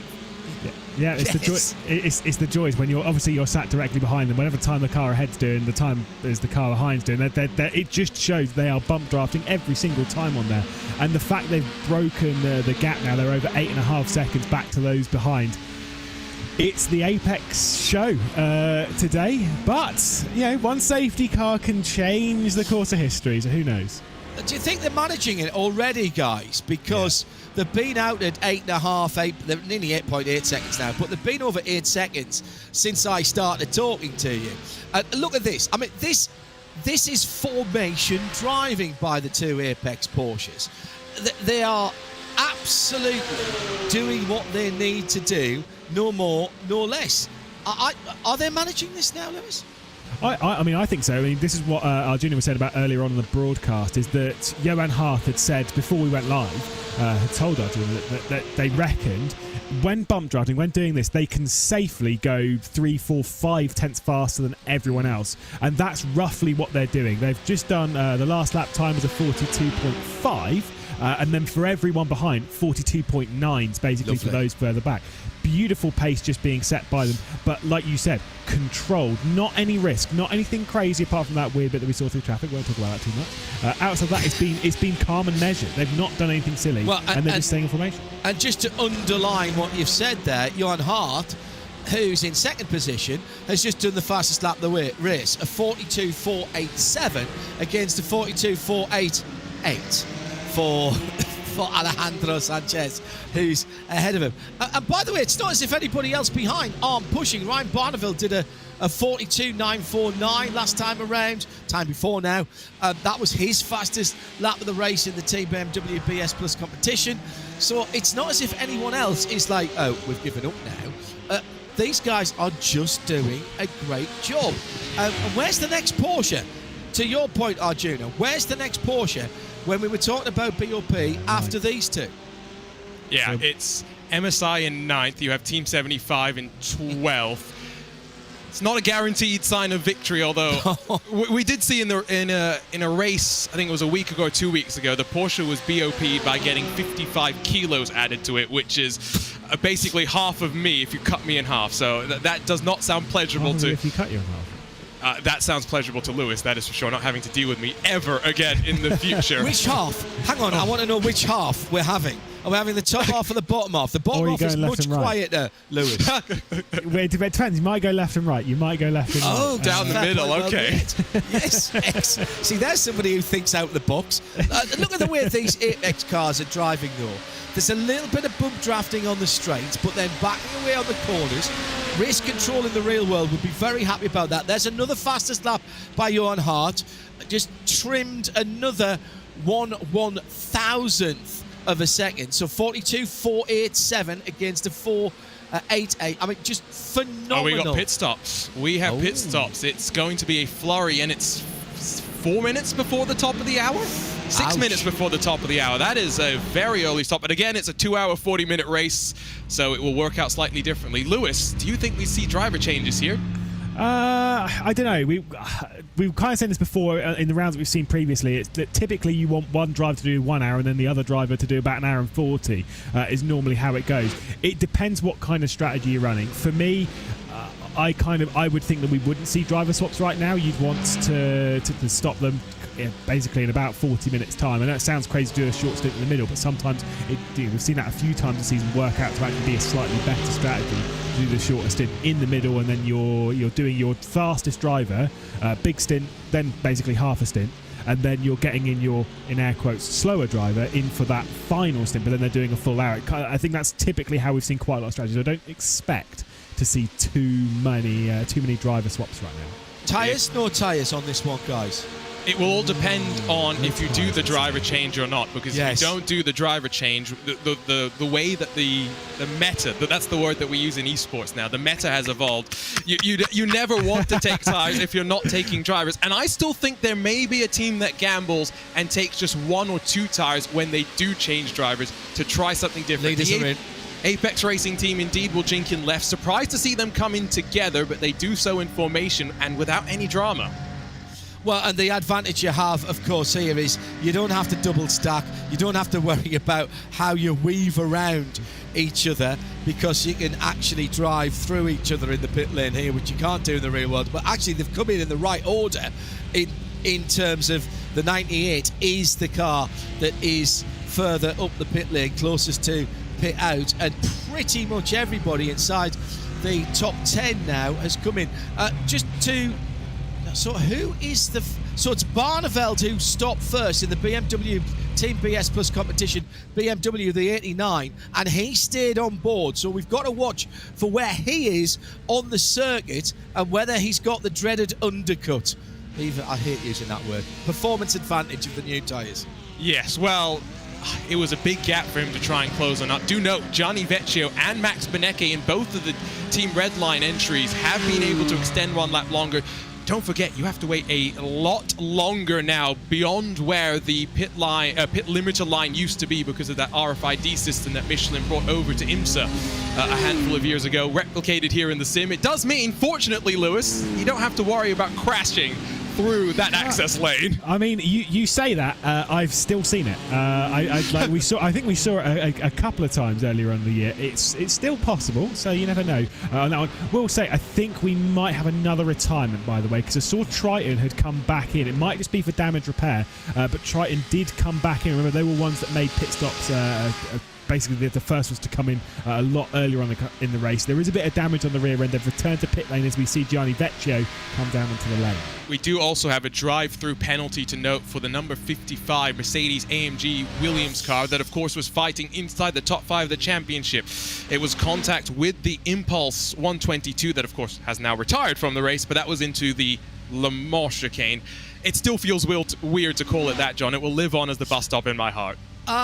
Yeah, but it's a nice piece of synergy, isn't it, between the fact that we've got a Daytona chicane at Le Mans and now we have a Le Mans chicane at Daytona. It underlines this convergence that we have in the racing worlds between what used to be 2 very different philosophies of racing between the North American Endurance Championship, call it IMSA, call it the American Le Mans Series. Although in fairness, when it was the American Le Mans Series, it was effectively the unofficial World Championship. There wasn't a WEC in those days. There didn't need to be. We had the ALMS instead. But I do think it's really important. Now this is important. Here's the red line cars coming back out again.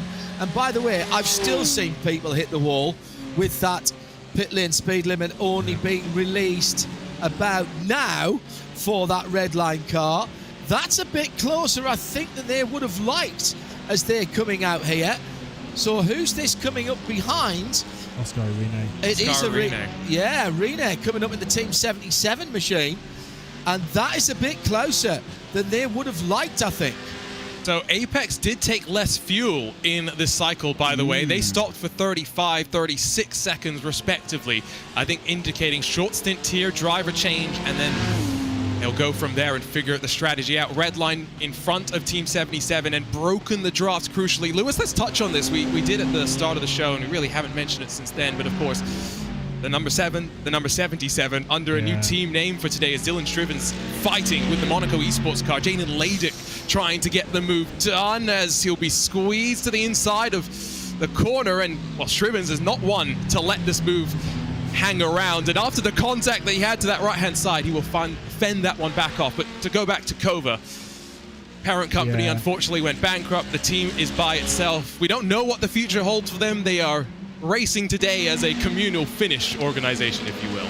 Yes, esports, as we'll see, Full Send and Pure Sims go side by side. Esports is becoming more financially lucrative and whatnot for a lot of these teams, a lot of these drivers and whatnot. These competitors, a lot of them are in it now for price. Man, so does that trade?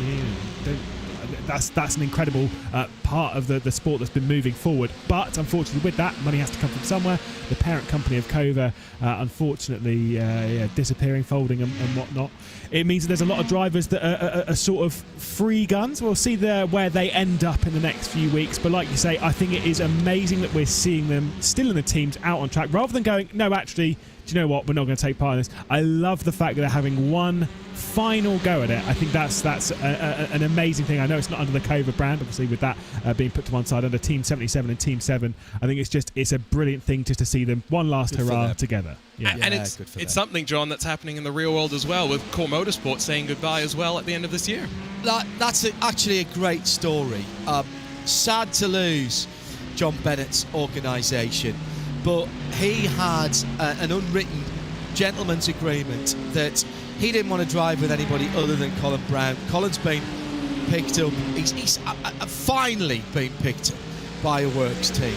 He's been one of the fastest drivers. Let's not forget that John Bennett and Colin Brown nearly won the championship in an LMP2 car. And in fact, the fact they got so close, the manufacturers weren't happy about that, and that's why IMSA had to change the BOP, equalisation technology stratification of the classes, call it what you will, so that the P2 cars couldn't get on terms with the then DPIs.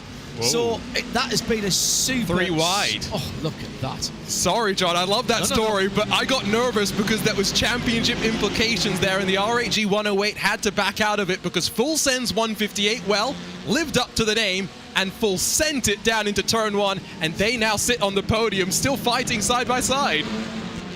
Predator going through, though, the 108 car on the inside there with Florian diving down the inside in the RHG Esports and doesn't get it done through the kink and the dog leg down to the Western Horseshoe. Traffic coming through as well. Dear me, this is getting a bit all unnecessary, isn't it? With still the TCR cars very close together as they come to rejoin the high banks. And still, just under 100 minutes still to run here. Guys, got to talk about... finish the story very quickly about Colin Brown and John Bennett. Lovely story. Colin deserves his drive in the works team. He'll be super quick with Acura and Michael Meyershank Racing, excuse me. And John Bennett has honoured what he thought. He just didn't want to race with anybody else, and that's very cool. Also, though, in this race, I want to talk about the tactics at the front of the field, Lewis. The two Apex teams have kept their drivers on board. I suspect they've not changed tyres, but they did a timed pit stop for fuel, and they might suffer later on with tyre wear, but they were 8 seconds, nearly 9 seconds ahead. That went out to 16. It's now under 13. Is that working for them or not? I think this is fine. I think, again, they know the numbers that they're running to. They're going to keep it on their strategy. I think this is absolutely fine. They've got a lot going on behind the scenes. By the way, I've just seen Full Send nearly taking out R8G on the entry to pit lane because the touring cars are coming in. Honda's looking great in this race, Arjuna. They are looking potent when it comes to their speed. Yeah, no, I think for the first time, Honda is right up there in the mix of things. Traditionally eat a little bit more fuel, so maybe it's not a shock to see them come in. But as this pit stop cycle gets underway, an hour of racing is done. We've got an hour and 14 minutes still left to play in this race, but in the 2022 IMSA Esports Michelin Global Championship. Let's run you down through hour 1 highlights here from the World Center of Racing, because boy, what a crazy opening start to the race it was.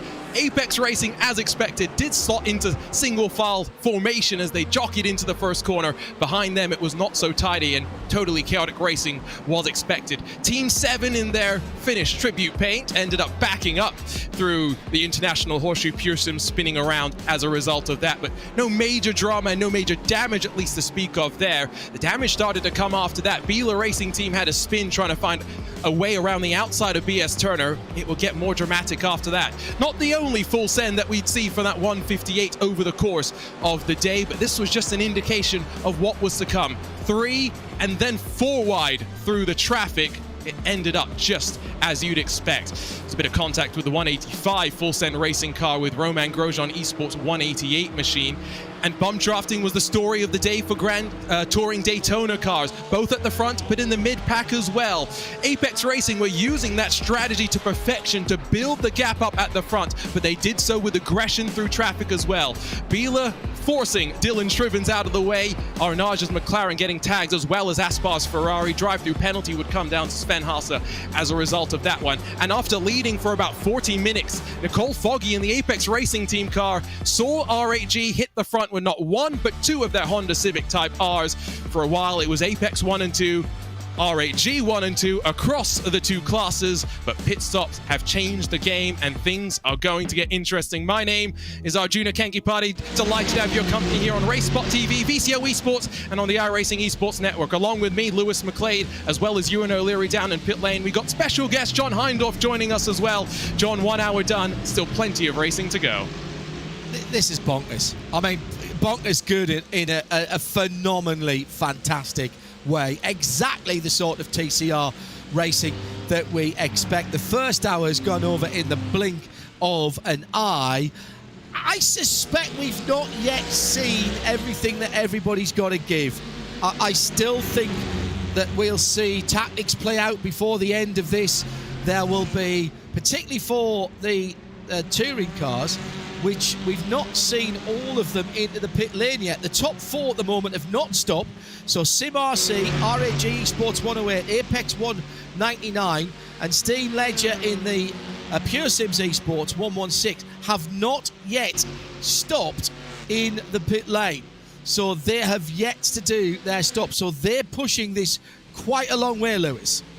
Yeah, they're really getting the mileage in. This is the thing, when you've sat in the slipstream for so long, sometimes it's a painful price early on, right? It is a painful price, but is a price that makes the race so much easier late on. Again, it's short-term pain, long-term gain, and that is exactly what they've been going through, playing the strategy to a T right now. For Sim RC, like I said, even when they were losing out all those positions, they dropped back to 4th in class, to the point where potentially they might have started thinking about the championship slipping through their fingers. They've kept their head very, very clean indeed, and they are going longer than even the R8G and Apex team behind them. I'll say Foggy did a great job, considering leading most of the early point of the race, to have gone that long in the stint. Fantastic stuff. I almost did a Lewis McLeod there and muted myself and started talking. Nice. I was just about to ask, was there any possibility that they'd be able to extend this race out another 5 or so minutes to the point where, with a safety car, they may very feasibly think about a one-stop, but it got answered right on cue. Sim RC will extend furthest of them all. Now we see how long the pit stop times will be. Nicole Foggy out, Guile Valero in, Florian Lebigra out, Valentin Mandanak in. Nicole Foggy, Guile Valero very equally matched on speed. Florian Lebigra, Valentin Mandanak also very equally matched on speed. It's something we've talked about over the course of the season, Lewis. Even in a top-level sim racing lineup with 2 drivers, you will tend to see driver differences. This is not the case for these 2 cars. No, I mean, it's very impressive. Like I say, normally we'd expect to see 1 or 2 tenths between them at the top level.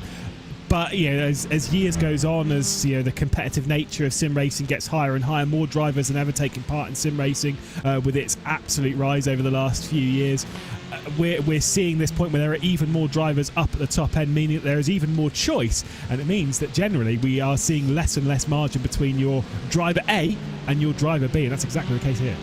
That, guys, absolutely reflects real-world racing. In the days where been around a lot longer than you two, probably more than you two put together, and I'm not seeing that as any detriment at all. But you used to get gentleman drivers who would turn up and do practice and qualifying. That would be the only time they drove the car before they got into the race. You can't do that now. You have to be dedicated to what you're doing. Esports is exactly the same. Just doing a bit of practice. Oh, let's do an hour before we get into the race. No. That is not going to work. We know from talking to the teams in the VCR Grand Slam events that we have got, if there's 3 people in the team, you're doing 3 different sets of practice and 3 different sets of data to try and find out where the sweet spot for the setup is to get potentially that get that extra couple of laps, to not deg the tyres too much. This is proper stuff. And as I say again, as you've heard me say many times before, this might be virtual racing, but it's real talent and real commitment. And the racing is absolute.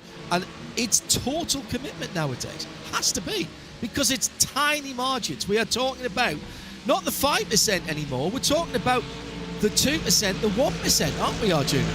Yes, no, we are. So, change around, by the way, in touring car when it comes to strategy, because Pure Sims have gambled. They have done a driver change. Steen Ledger out, Ross McFarlane in, who is a feisty man behind the wheel of any touring car. But about 8 seconds shorter in terms of fuel, trying to get track position, trying to do something different. We'll see exactly how it goes. Let's bring in, by the way, they've been waiting quite patiently to talk to us, Chris Shorter out of the Impulse 122 camp, who I think it's fair to say, Chris, you were excited to be part of this grid for the IMSA Esports Michelin Global Championship, but it's been up and down in what is a top-level multi-class endurance series. Yeah, definitely. I think it's been a really awesome championship, and really grateful to have been a part of it, but unfortunately luck hasn't been on our side. I think at the last round, unfortunately, one of our drivers had a technical issue, so we had to throw in our joker, which cost us a penalty, and then we were at the back of the field, and sort of out of draft and way off the pack, so that destroyed that race. And now just getting caught up in traffic once again. Yeah, a very disappointing way to finish the season. Yeah, we're seeing that replay up as well. I'll ask you a little bit, though. Impulse has been around this touring car class since it debuted in iRacing with just the one car and the one manufacturer, but it's got a breath of fresh air now with so many more cars. How are you enjoying being back in touring car competition with so many top-level drivers? Definitely loving it.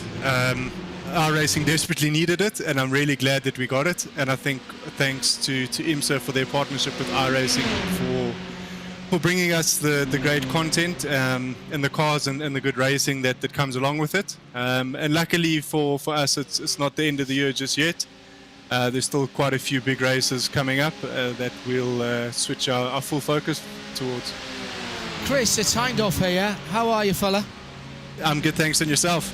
Yeah, I'm all right, actually. Had a decent day today, seen a bit of sunshine, which at this time of the year you've got to be happy about, haven't you? Let's be honest. For sure. What is it that keeps you guys in the touring car category when, you know, for the most part in these multi-class races, you're not going to be the top class? Where's the challenge for you, and what's the motivation there? I think it comes with its own challenges. I think for us, managing traffic is really hard. Not being in control of what the other cars around you are doing. When you are in the faster class, you can obviously sort of decide, do you want to go for the move? Do you not? And TCR is a lot about draft racing and saving fuel. The draft is huge in terms of lap time, so trying to stay in the train is a really tough job, especially when there's faster class traffic mixed up amongst you. And I think it's just great to be competing against such top teams and professional teams. I mean, we're competing with teams that have links to real world motorsport teams, and it just keeps pushing us to better ourselves. And I think also racing on this level is really it's brought a breath of fresh air into the entire team. It's great to be on the grid with professional teams and professional drivers, and something that we can hopefully experience a lot more of in the future. Thanks for your support, mate, and it's good to see Impulse on the grid. Need a second car, mate. I reckon you need a second car and a couple of more drivers to get a bit of more data and get a bit of help, eh? We've definitely got the drivers, so if we get the invite for 2 cars next season, we will be there with 2 cars. Thanks for joining us, Chris. Appreciate the time. Sorry, the season comes to an end. 3 wide for a moment in GTD. It's Williams Esports Razor along with Team 75 partnered by SimRC, and then the Urano Mercedes that are battling on the run down to turn 1. They've got the touring car leader in front of them as well to deal with. Of course, this is a gaggle for 9th on back, and these are cars, Lewis, that have some championship implications to fight for.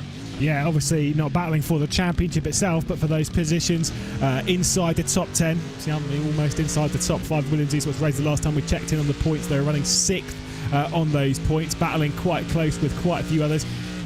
Need to get on with it, really, today.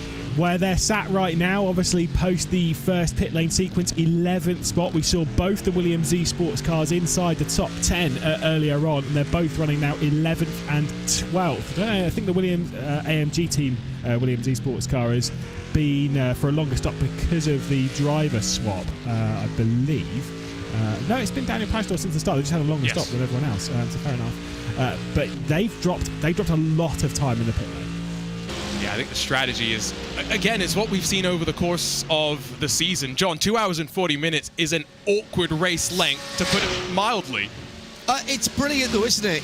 It's been 2 hours 40, 2 hours 45 was ALMS and IMSA, and the way in full metal racing that's been justified is that the stint times don't make that an easy choice, and the minimum driver time, and it's exactly the same here in the IMSA Esports Michelin Global Championship, and that means the guys on the wall, the virtual wall as it is here, have to do a bit of work as well, and that to me makes it an endurance race. It's a sprint endurance race, but it's still an endurance race, as it looks like Jamie Munn is going around the 14. No, that was a lap car, excuse me, that he was going around. So Jamie just getting around there in that number 75, Team 75 burn up by SimRC. So sitting in, that's Timo's team, sitting in 9th position at the moment. And coming through the dog leg. Starting to get a bit lighter now as well. The headlight's not making that much of a difference to what is going on. Carl Jansen for Williams Esports sitting in behind Luca Kita in the Mercedes, just making that pass, or trying to make that pass, should I say. There's Carl in 11th at the moment as they're heading around. Guys, I've got to ask you a serious question here, and Arjuni, you know, because you've seen me work. How do you guys sit down for this 2 hours and 40 minutes? I'm standing up here in the Hagerty Global Broadcast Centre, and I have been since before I connected to you, just before the race. How do you guys sit down? Because this is absolutely outstanding racing. Well, to let people in behind the scenes, part of why we're sitting down is because Lewis and myself can actually see each other, which is a nice thing. It's very, John, you've worked with your colleagues now in person but also remote. It's very different when you're actually able to look at each other and do inappropriate things like Lewis likes to do to me when I get things wrong. Whoa, what you are like, that is really throwing me under the bus. So hang on, so nobody can see that. Only I can see that you and Lewis are dressed the way you're dressed. I mean, I can describe how you're dressed if you want. Lewis is trying to get you to read a note up. That, like I said, he's trying to put me off my game when we're doing intros and things. Lewis is having fun with this. I do the longer broadcast. I do tend to stand 2 hours and 40. You can actually help us answer a question, John, because me and Lewis were having an argument yesterday. What is the minimum amount of time for a race to be classified as an endurance race? I think that's a really difficult question to answer, because there are some very long races that I don't honestly think are endurance races, because if things are very prescriptive with pit stop times and stint times and such like, then you're taking away the strategic element. Whereas even with these 2 hour 40 minutes, or in Michelin Pilot Challenge, 2 hours normally, you still have to do some thinking, and there are strategic considerations to make. I think that's a good question, and I don't think there's a single answer, because I think it does come down to how hard the drivers and the teams have to work together and how they have to react to what's going on. I would say, bizarrely, and I'm not sure whether I won't say whether I think this is right or wrong. I think Formula One is an endurance race now. And I'll tell you why I say that, as we're just watching a fantastic draft by Carl Jansen on the back of Jamie Moon as they come down through the tri-oval into the first part of the infield circuit. There was a little bit of bumping there from the green Williams Esports Mercedes on the back of the 75 Porsche. Don't bend that Porsche, please. I'll tell you why I think Formula One is an endurance race, because of the tyre regs, and because of the fact they have to use 2 tyres, and because we're talking far more than we should have to be in Formula One about tyre degradation and who's used what to whom. If you watched F2 this weekend at Abu Dhabi, and I did, that's a little mini endurance race, because you have to use both of the compounds, and one of them lasts about 6 laps, and so you've got to be very clever about when and where you use the tyres. Now, does that make it an endurance race in terms of distance? Then no. But if you're talking about how do you use tactics and strategy, then probably yes. I'm not sure. I'm not saying whether I think that's right or wrong, by the way. But as an endurance fan and somebody who sees things in 3D, I actually quite enjoy working out who's got to do another stop or another stop or another stop after that, and where the actual relative positions are. So we're looking for a battle for position here with the BS competition car. Reinhard Barneveld looking for 5th position at the moment. And look at these 3 cars absolutely together as they head once again into the infield section. Been a good fight up and down through the field. That gap, by the way, up to the Apex Racing Team cars, up to 15 seconds. Let's talk very quickly about live points, because you can see it was a bit of a shake-up inside the top 4 earlier. Not so much anymore, but the strategy may flip-flop around as we work our way later in this race. Of course, strategy's playing its part out here, Lewis, because Luca Kita, we heard from Ewan O'Leary and Lorenzo Bonda, let the Williams Esports Razor car pass. They are all just trying to hit some fuel numbers. Yeah, and that is a big part of the tactics of this race. You want to play the fuel game again. Draft is your friend, and sometimes it's not worth trying to. Well, in fact, pretty much the entirety of this race for 2 hours and 38 minutes of it. It's not worth trying to keep the car behind. Just let them go ahead of you. If they want to burn fuel, that's absolutely brilliant. I mean, you come from the world, of course, in esports stuff of doing the IndyCar stuff, obviously IndyCar community. You know a thing or two in that little 500-mile race that you got, which also I think we probably consider as an endurance race now. Totally. After all the discussions that we were having yesterday. Well, yes, no, actually, to be fair, John and I actually had a similar answer. Lewis, you were of the opinion... still... I think as a single driver thing, it's close, and it's the closest thing that you can get in an oval racing, but I still maintain, and I don't really, 4 hours minimum for me. If it's a race that's under 4 hours, I'm like, no, it's not an endurance race. Lewis, honestly, I understand that. I do understand that, and I'm not going to argue with it. I think that in terms of time, you're absolutely right. So how do you feel about then 500-mile NASCAR or IndyCar races that can go to 4 hours or beyond? Is that an endurance race as a single driver? Well, that's what we brought up yesterday, the Coke 600. I think, fundamentally, that is a pure endurance as a driver, because totally like you said, that can go up to 3-4 hours. And when it's as a single driver, that is 100% of full-on endurance. And Indy 500 is in that vein as well, because that can go up for the same kind of thing.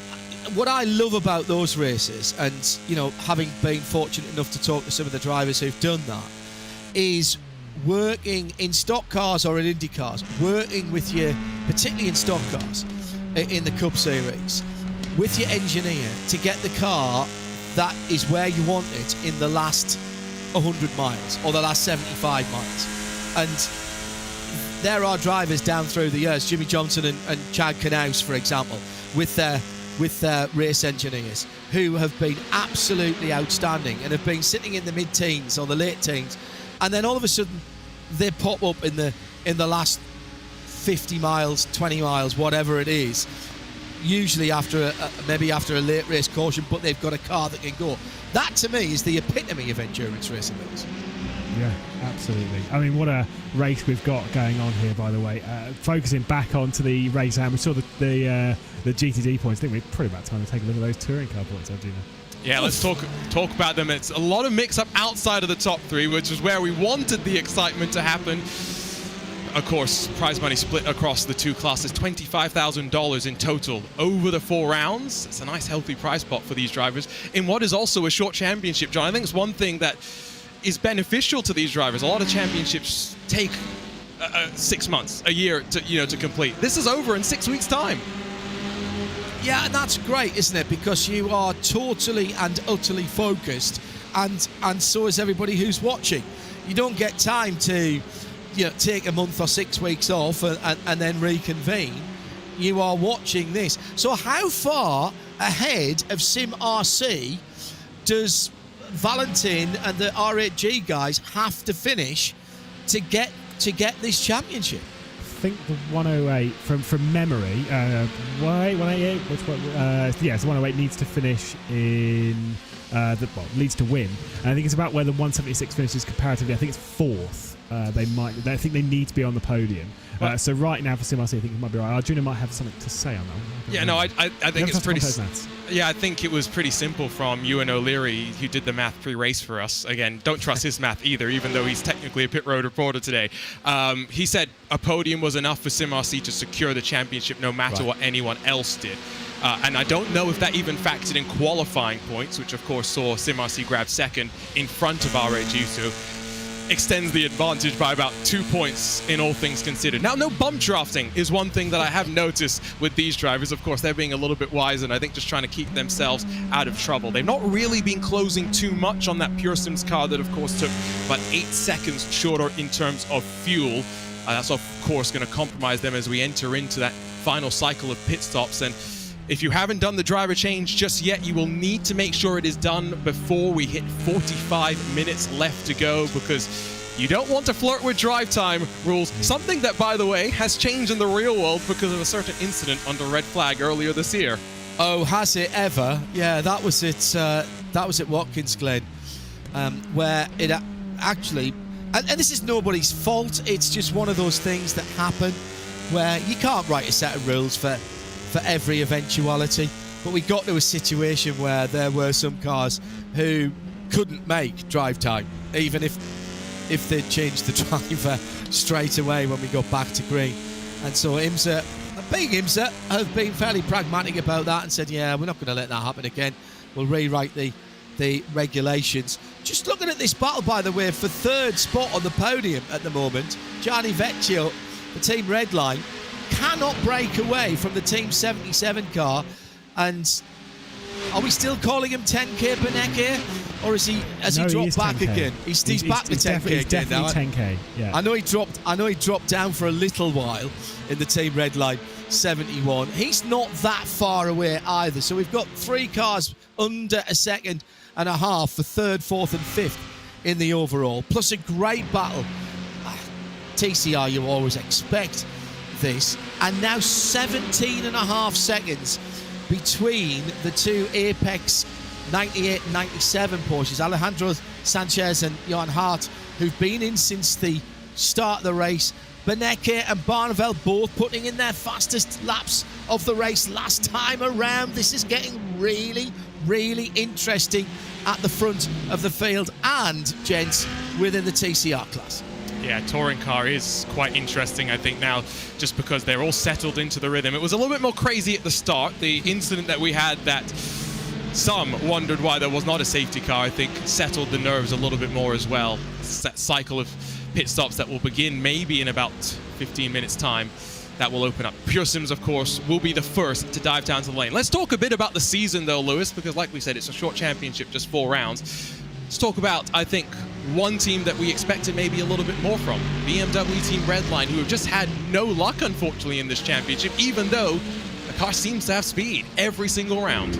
Yeah, they've got involved in a few too many incidents. I remember Ryan Barneveld, Johnny Vecchio in the previous round of the championship at Indy. There's been a couple of occasions like that between their two cars. Of course, the 70 Team Redline car that's presently running in third position and the BMW Team Redline car that's running in fifth.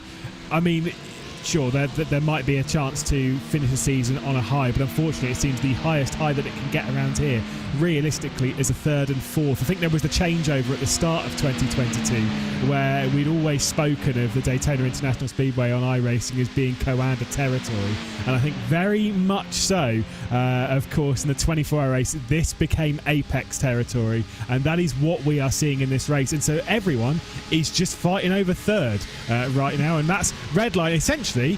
I know they wouldn't feel like it because you wouldn't as a racing driver, but a third and fourth here is a 1-2, right? That's as good as it gets around here. You just cannot challenge Apex right now. Well, you say that, but again, going back to that conversation about BOP, I think a lot of people still think the Porsche is the strongest car. We've said that there are Porsches not inside the top 10, for example, but Apex have taken full advantage of it, that's for sure. On board with Ascari Reno, who's made sure to have a look at us, which is surprising for a Finn to have some eye contact with him. But of course, Team 77, this was the Ferrari that qualified well at Indianapolis but slid backwards. Ferraris come on strong in these last two rounds of the championship, John. I don't know what it is about the 488 Evo, but these Roval hybrid road course ovals seem to suit the playground of the prancing horse. I love to see the Ferrari in any form of endurance racing, and you know they've had their successes. It's been spectacularly absent in the real world from getting results in long distance GT3 and GT Daytona racing. If you think of the Nürburgring Nordschleife, Spa 24 hours, they haven't always been there, and people don't seem to choose them, and I don't understand why.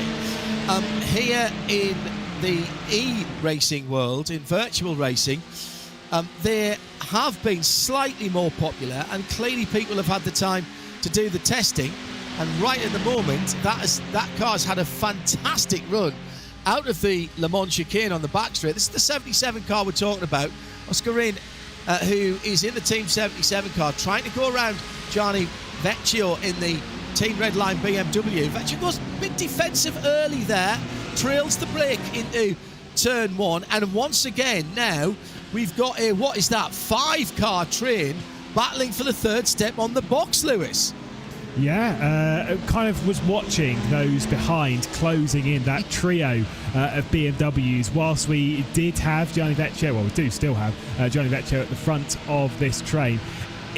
I was wondering if they were going to be able to catch it. I kind of noticed that Beneke had been closing in with a little bit of assistance of Ryan Barneveld, and I was a bit concerned that potentially Reina Talvar was actually dropping off the rear end of the train.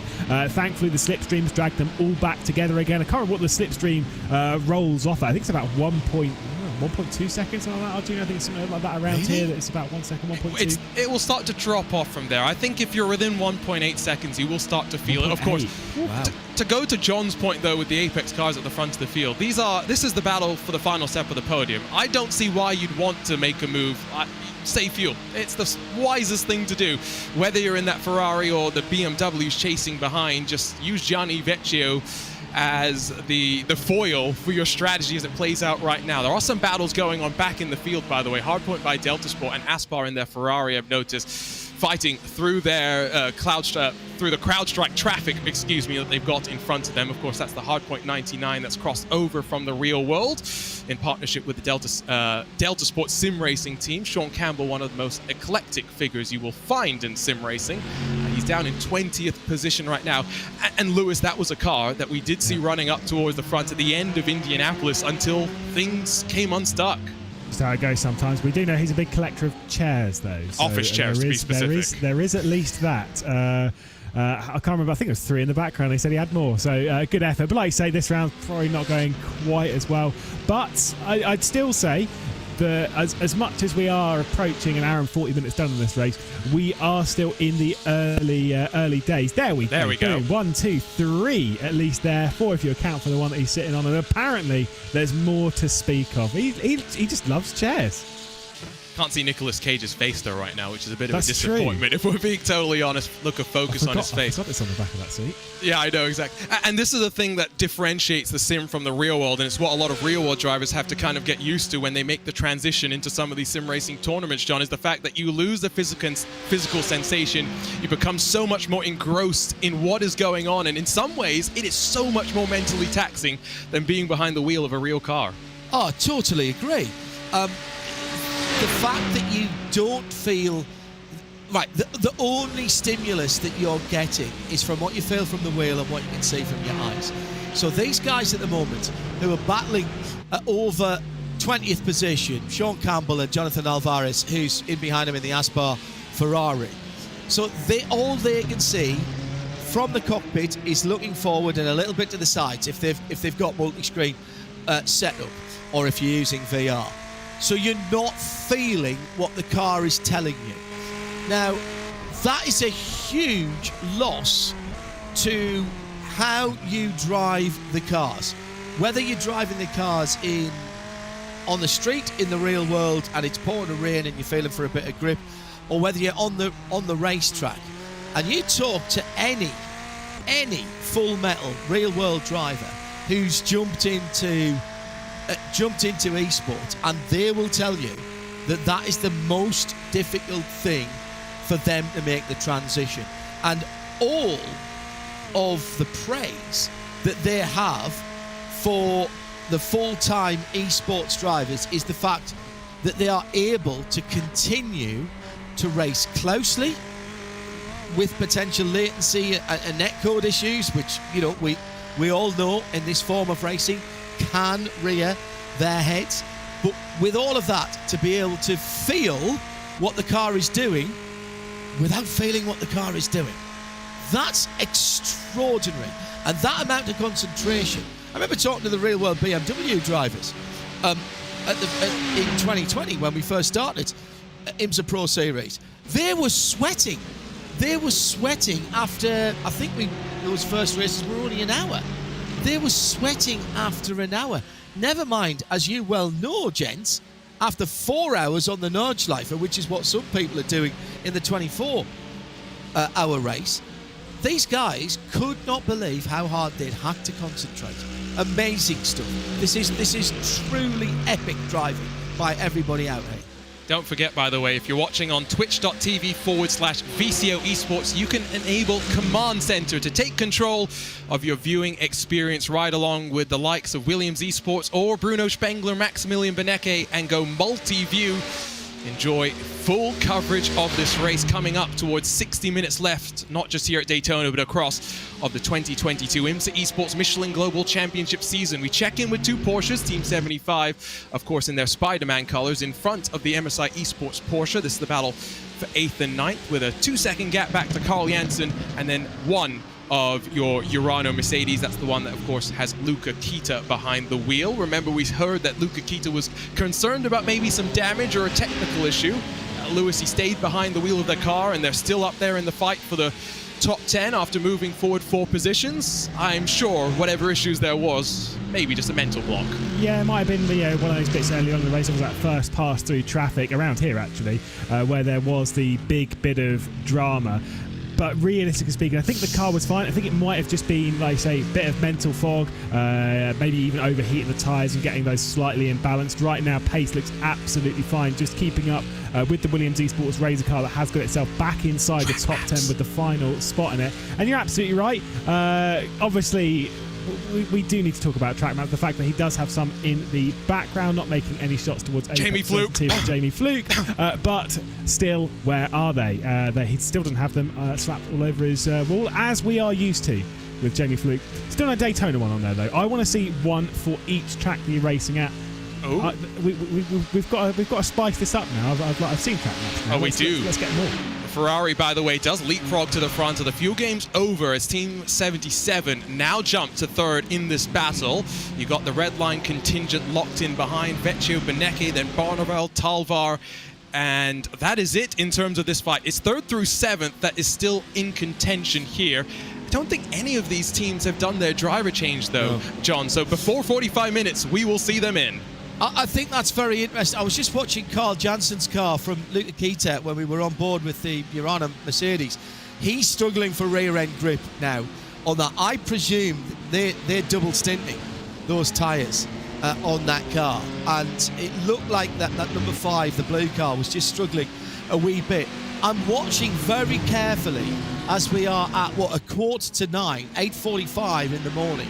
I'm watching that track temperature just starting to rise now, and it won't go up massively in the next 1 hour, but it will go up. So putting a new set of tyres on for the last hour or so is a really sensible way to do this. And I've got to say, I'll put my hand up now, I hadn't really thought about this when we were talking about where the strategy would be. But to do 90, 100 minutes from the start of the race on a set of tyres, and then put the new set of tyres on for the second part of the race, that's a really smart way to do this. And I think, guys, that's what most people are going to do. Listen, guys, we're coming down to the last hour. I'm going to let you take over because it's going to get really, really exciting from now. I'm going to sit and watch this and not interrupt you anymore. Thank you for letting me be a part of this. And the last 60 minutes of the season plays out with Arjuna and Lewis right now. Thanks, guys. Have a great off-season.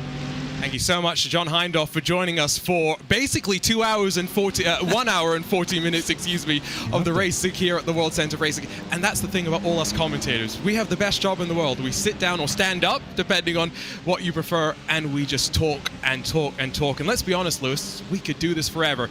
60 minutes are left to go in this season, though, and my word, what a season it has been. And it is going to be yet another strategy bonanza to close things out. Lewis, I will put you on the spot right now. Ooh. Apex 98 or 97? Which one's coming out on top?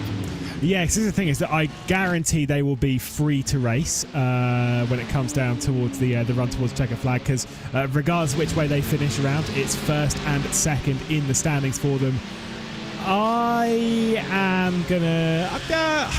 I don't know. It's a random number. You pick the opposite one. I'll go 97. You go 98. Okay, there you go, done. There we go. So either Kevin Ellis Jr. and Alejandro Sanchez will like me, or they'll like you. It depends on which way this is going to go. Battle for third, of course, going to be interesting as well. Let's head down very quickly, though, to do an hourly update. Then we'll talk to Ewan O'Leary because lots of excitement. Let's run down the top 10, starting with your GTD. It's been domination stations once more from the Corby crew. Apex Racing Team, 23 seconds clear at the front of the field, with the 98 leading the 97 on the way, not just to a 1 and 2 in the race, a 1 and 2 in the championship. It's Team 77, though, that lead the train that fights for the podium. And what a train it is. You've got Benecke and Vecchio for Team Redline directly behind in their BMWs. 2 more BMWs in the form of Rainer Talvar, as well as the BS Turner machine running behind with Ryan Barneveld in the mix there, rounding out the rest of the top 10 in this GTD class. It is going to be Team 75 Bernard by SimRC, MSI Esports and Williams Esports Razor, all locked in a fight of their own. And as we pass by the battle for second in touring cars, Lewis, give us that rundown for touring cars. Yeah, indeed. Over the recent past, of course, it's a 4 and a bit second lead for Pure Sims at the moment. It has been over that pit sequence, by the way. It was driver swap city. They've all switched over in the category. Of course, Steen Ledger passing over to Ross McFarlane, but Pure Sims doing something slightly different on strategy, taking a lighter tank of fuel into this portion of the race, because they'll have to put in more when it comes to their next pit stop, which won't be too far away. Gal Valero taking over, of course, in the 199 Apex Racing Team car, who has SimRC all over the rear end. They've been bump drafting just a touch to try and close in on the Pure Sims car, but have been unable to do so. R8G and Semper Racing round out the top 5, with R8G being comfortably ahead of Semper Racing in that 108. The 179, though, in company with the other one of the R8G cars in the 188, driven by Steinbratton at the moment, rounding out the top 6. We've got Winkler, of course, for the Core Sim Racing, CrowdStrike, Arnage Competition, and the Honda Racing HBD, who started out the race with quite a few issues. They've just kept in it. They've kept ticking away at the laps, ticking away at the race, and they find themselves in the final spot inside the top 10. That's your hourly update and the final hourly update of the season. Let's go down to pit lane and let's talk to Ewan O'Leary. Ewan, the sun is continuing to come up. It is quite bright now on track. Conditions are changing, and now we're in that final cycle where drivers and teams are deciding how they want to finish this championship. Exactly, conditions are changing, but the conditions earlier on were very cool indeed, which has helped these tyres massively. It's helped them get through the day. And now the question really among a lot of the GTD teams is or can we get away without making a couple of tyre changes? How few tyres can we get away with taking throughout this race because of those temperatures? It remains to be seen. I've heard a lot of discussion for Redline as to what they're going to do. No definitive answers from them just yet, and I wouldn't tell you anyway because I'm not allowed, but it's there's a lot of discussion about it, put it that way. In touring car, by the way, Sim RC are very pleased with the situation they have at the moment. The title is currently in their hands. The objective for them really in that first round of stops was to try and reduce the group as much as possible. They have reduced it to 3. They think it could be the winning group. They think they could finish 1, 2, 3 as a trio, and that would of course seal Sim RC the title. So they're very pleased and very calm about the situation. Well, and just on cue, Ewan O'Leary stops talking and we've got cars entering pit lane. The Apex Racing teammates at the front dive on in with about 55 minutes to go in the race. And once again, they are ordered in their positions. We did wonder if they're going to be allowed to fight. We'll find out from this point forward. But of course, this is the short field turning itself around. We'll have a new race leader. His name will be Ascari Rene. Teamless for now, but that Ferrari knows what it's fighting for on the podium. Yeah, we can't wait to see where the Team 77, Team 7 cars, of course, all the COVID drivers are going to end up over the next few weeks, months. It's not often that an entire team in effect disbands through problems outside of their own, meaning that there is just a string of drivers which are just free and available. Now, occasionally we do see a group of drivers move from one team to another. Of course, anyone remembers back at the start of the year between G2 and BS competition, the likes of Arthur Cameron, Gregor Schill and Niels Nyox moving over to the BS competition team, all 3 of them being taken over. That stuff doesn't happen that often. And so to have so many drivers that are just basically just thrown out into the sim racing world, trust me, they are so talented and so fast, they aren't going to be what is in large air quotes privateers for very long. They will be picked up by some big teams. And whoever gets them will be very, very lucky. Hard-working, professional, nothing but good things to say about the former members of Kova Esports. Let's talk about our 2 highlights then as we get ready to dive into the final cycle of pit stops through the field. Not much to talk about, but I think this is the major talking point. 4 wide as GTDs tried to blow past a 3 wide touring car battle. It ended in tears, and Full Send Racing would then get contact with Altus. Triton as well would retire as a result of that. Plenty of incidents. Then it was Urano versus the Monaco Esports number 44 Ferrari. Dylan Shrivens on the recovery drive, nursing damage on that Urano car, working his way forward. Pure Sims and Full Send were 2 of the protagonists, but really it was the Full Send from Full Send, 3 wide in towards turn number 1, and they found themselves towards the podium positions until they ran out of fuel and then were forced to retire from the race. Bump drafting, the name of the game for all of your GTDs, and it's what has allowed these 2 cars, the Apex Racing 98 and 97, to build up a almost 30-second advantage heading into the pit stop cycles once more, while Pearson's, by virtue of a slightly shorter pit stop, currently leading touring cars, and that gap, crucially, Lewis, has grown to almost 6 full seconds. Now remember, Pearson's stopped 8 seconds shorter than everyone behind them, so hypothetically they owe us 8 seconds in the box. However, that gap had been down at as low as 3.5 seconds at times. All that Ross McFarlane can do before the cycle of stops is to grow the gap as best he can. Yeah, just basically got to fire this around the circuit as hard as possible, getting ready for that final stint, for that final stop. Realistically, they're going to double stint this tire, surely, because obviously they've done. Yeah, they went a lot further in the race than what we'd seen from the GTDs. It was way past the hour point for quite a lot of them, up to an hour and 10 minutes, even an hour and 15 I think for some. Not quite an hour and 15 actually, that is way over the top.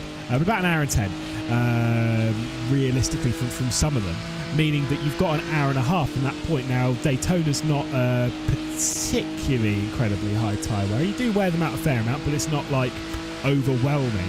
Meaning to the point of, if I were in those touring cars, I'd be sat there thinking, hour and a half on these stint tyres, might as well just do it. there's no point in really switching over unless you can do the tyre stint at the same time as the amount of fuel that you're going to be putting in, which, I don't think so. Mark from Beneke there to just back off into turn 1, doing some fuel saving. You will note he does have some track maps over his shoulder. I spot the Nürburgring Nordschleife peeking into the camera shot there. I'm just saying, you're trying to rub it in a little bit more. Yeah, I am actually. No, I think third broadcast in a row actually. Yeah, well, you did it enough during. Yeah, you did it enough during DNLS yesterday. Head down to pit lane very quickly because Ewan O'Leary is now scurrying around trying to figure out what's happening with strategy. And Ewan, in that touring car fight, Pure Sims think they're right in the thick of things. They absolutely do. I thought that they were going to be just, just off the coattails of the draft, actually, when they made their pit stop, because, of course, this one is about to be locked. Well, they're not about to make a stop, really, but when they do eventually make it in quite a while, I thought they were going to be quite a long way down because of the short stop they just took, but they seem to think that won't be the case. They think they'll be right there. They're just mentioning there that they'll be up against Apex Racing Team SimRC and RAG, which we could have worked out, but, I mean, I didn't think Pure Sims would be there, I've got to say. So it's good to see that they've got confidence in themselves that they can challenge for a podium today. I think they will be hoping to try and get forward to the win. Of course, Pure Sims owned by multi-time British touring car champion Ash Sutton, and it's not a shock that they have such a strong touring car program as well. You'd maybe argue in terms of the regular big-time teams, Pure Sims may now have the biggest program. This is what I thought would happen. Cars exiting stage left and diving down, trying to maybe think the undercut is the right thing to do. If we're seeing lots of fuel saving from that train of cars, third on back, Lewis, or now, I guess, first on back in this, as the Apex duo, of course, have pitted from the race lead. Maybe for the likes of BS Competition, an opportunity for Ryan Barneveld to get out, Bruno Spengler to get in, get up to rhythm, and try and work his way to some better track position. Yeah, Bruno Spengler, we know his only goal in this race is to keep all 4 tyres completely in contact with the road surface at all times, as we can see over the shoulder of the man himself. Got to be said, like, you're absolutely right. A lot of teams have tried going for an undercut, tried going for a slightly different strategy here at this point of the race. It's exactly what we were talking about earlier on, is that they've effectively started the race with it being 2 hours and 40 minutes, with it being an awkward distance. They've done an hour-long stint at the start, then they've done a 40-minute stint in the middle stint, which they've shared between their lead driver, and then they're passing over to the second driver for the final hour, 50 minutes, etc. So it's where this stint is sort of closer to 50 minutes rather than it going up to the full hour, because the last one obviously was about 50 minutes as well. I like the strategy. I like the idea of it because you're not switching drivers twice, but you're also getting your fast driver in early, and the only other way that you would do it is you would then put your fast driver in later, and sometimes you can already be in a bad situation if you've done that, even though these drivers are all pretty close in times. So we may see a couple of these cars from this now leading quartet dive in this time around. Kevin Ellis Jr., Jamie Fluke in those Apex Racing Team Porsches, by the way, stopped for around 62 seconds and exited in the same order that they entered. Gianni Vecchio wants to make things happen on pit lane entry here, and he will clear Ascari Rene with confidence and with assertiveness. That is not something you traditionally see, but Gianni Vecchio executed that perfectly. Yeah, unless he didn't. That is no! There is still contact in the pit lane if you're in the fast lane, and Gianni Vecchio has come across that. Contact between himself and Ascari Rene. He's going to have to do a 3,000-point turn, but he's got a lot of damage on the front. I'm just saying that is on Ascari Rene. There is no one else that is on. I think the drivers were told in the briefing that they should use the fast lane, and Gianni is rightfully angry here. He had cleared Ascari. Ascari then comes to the left, and I think that is race done, likely for Gianni Vecchio. You can tell the emotion, you can tell the frustration. It says it all, unfortunately. Yeah, I've just seen another look at that. It's not pretty, and I feel this. Do you know, this is exactly what we were talking about earlier. Team Redline, wow, they've got great pace, haven't they? The luck, though, it isn't there, and I can understand Vecchio being frustrated there, like we've said before. But I will say one thing, right?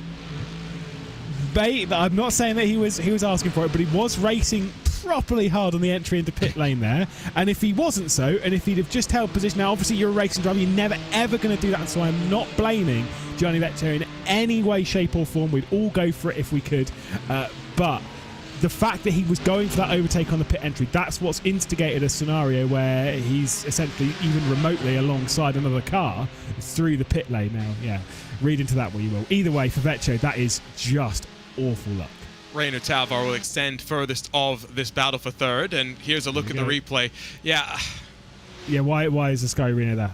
Yeah, I think that's the thing. I know what you mean, but again, your point is right as well, that Gianni Vecchio was always going to do that if he could.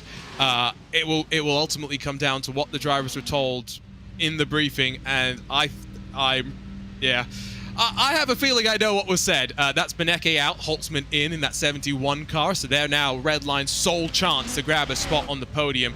71 has come on strong towards the end of the season, just having a little bit more luck at the end of the day as well. So where is Bruno Spengler on track then? Because of course we're not tracking necessarily, I think, the gap to your race leaders, the Apex Racing team. Although having said that, Lewis, Bruno Spengler's only 3 seconds back from Kevin Ellis Jr. and Jamie Fluke. If we don't see the likes of Holtzman and Spengler fight too hard, could the BMWs be brought back into the mix as the Apex duo will retake the lead, but I don't know by how much, because it's a short stop from Patrick Holtzman. Yeah, they do also have... Yeah, I was going to say, yeah, they are going to take over the racing. Holtzman's done it. He's jumped all of them. Well, this is going to be very interesting, and I feel bad for Ewan O'Leary, Lorenzo Bonda, and all that lot, who's going to be running behind the scenes to try and get everything sorted here. I don't know what's happened with Apex Racing Team. They've gone maybe slightly too aggressive on the fuel strats here. They've just gone for a move on Thomas Tattler at the moment to get up now into 3rd position and 4th, dragging their way through. But we've got Holtzman, who will effectively become the race leader, and Bruno Spengler's not a million miles behind. So this is where the gamble comes down. We were talking about this earlier with John Heindorf. Patrick Holtzman has done the driver change, but has not taken tires. It was a 34.7 second stop. There's basically now a 50-50 chance that Patrick Holtzman has the tire life to get to the end of the race. We'll see how it plays out. Ellis Jr. and Jamie Fluke, of course, have fresh tires to use with their advantage. Exactly how will it play out? Now, does Reynard Talvar respond? Because it should be Phil Denez that takes over in that 96, if I'm remembering correctly. Yep, there we go. Denez in, Talvar out. Would you respond in that 96 camp and do a short pit stop with no tires here, Lewis? I don't know. I mean, you've got to remember, they're going for 2nd of the championship. They're going to try and make something happen here. They've got to, potentially. And like I say, if you're going to do it, you might as well take a risk. We're currently focused on the Apex Racing team coming through 3 and 4. I am looking at Phil Denez right now to see if he goes up onto the jacks. He doesn't. He continues on. He is leaving the pit lane now. So this could be big for the championship. Ooh, I'm liking it. I'm liking it. Although you say it's a short pit, it's 39 seconds compared to the 35 for Holtzman. So it is now Redline 71 that leads from BS Turner in the 96. Then the Apex Racing Team duo that have dominated the race so far until this cycle of the pit stops, until about 15 minutes ago. Then Thomas Tattler in the 77 runs in 5th in his Ferrari. Then a bit of a gap back to Bruno Spengler, but what a different race situation than if you were watching about 20 minutes ago here, Lewis. Yeah, that's exactly the case. With the 2 Apex Racing Team cars, I mean, this is definitely not over for them. They're going to be able to push, they're going to be able to go out there and attack, go out there and basically do what they've been doing all day. And knowing the speed that they've had all day, I'd say realistically they are still, I'd argue they're still the favourites for this race for a 1-2. The thing is right now, any talk of them fighting is completely out of the window, at least until they've retaken over the race lead, until they've built up a strong enough lead. Then they might start talking about the idea of, right, okay, final 5 minutes, go at it, lads. But right now, just running line astern as they have done for the last 2 hours. Back down to Ewan O'Leary then, with I think most of the major pit stops done in this GTD class. We wait for the same to be the case in touring car. Only Pure Sims look to have made their final pit stops of the race. So Ewan, in terms of the 96 and the 71, the previous stint has set up this stint, and of course now it's a very different complexion to the fuel save that they've been doing the last hour or so. Yeah, it certainly is. So Redline and BS Turner have both managed to get in front of both Apex Racing Team cars as a result of not taking tyres for at any point in this race. I mentioned earlier the cooler temperatures might have helped them save those bit of tyres, or clearly it has done enough. to allow those two teams to do that. But the reason why Redline have not only jumped past BS Turner, but also got a 1.7, nearly 2-second margin, is clearly because of the fuel saving that they've been doing throughout this race so far. Their pit stop was, a good, what's that, 4.1 seconds faster. That has given them this lead right now. Is it enough of a cushion for them to sit on to win this race? I'm not convinced, but they've given themselves the best possible chance. And if you've got the draft in the last half an hour at Daytona, then anything can happen.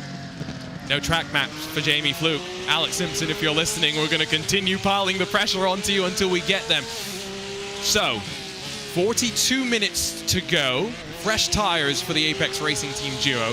Lap time last time around, a 1:43.353 for both the 98 and for the 97. They are the fastest cars on the track right now, but we need to get representative lap times down from the 71 and the 96 to really know exactly how things are going to play out.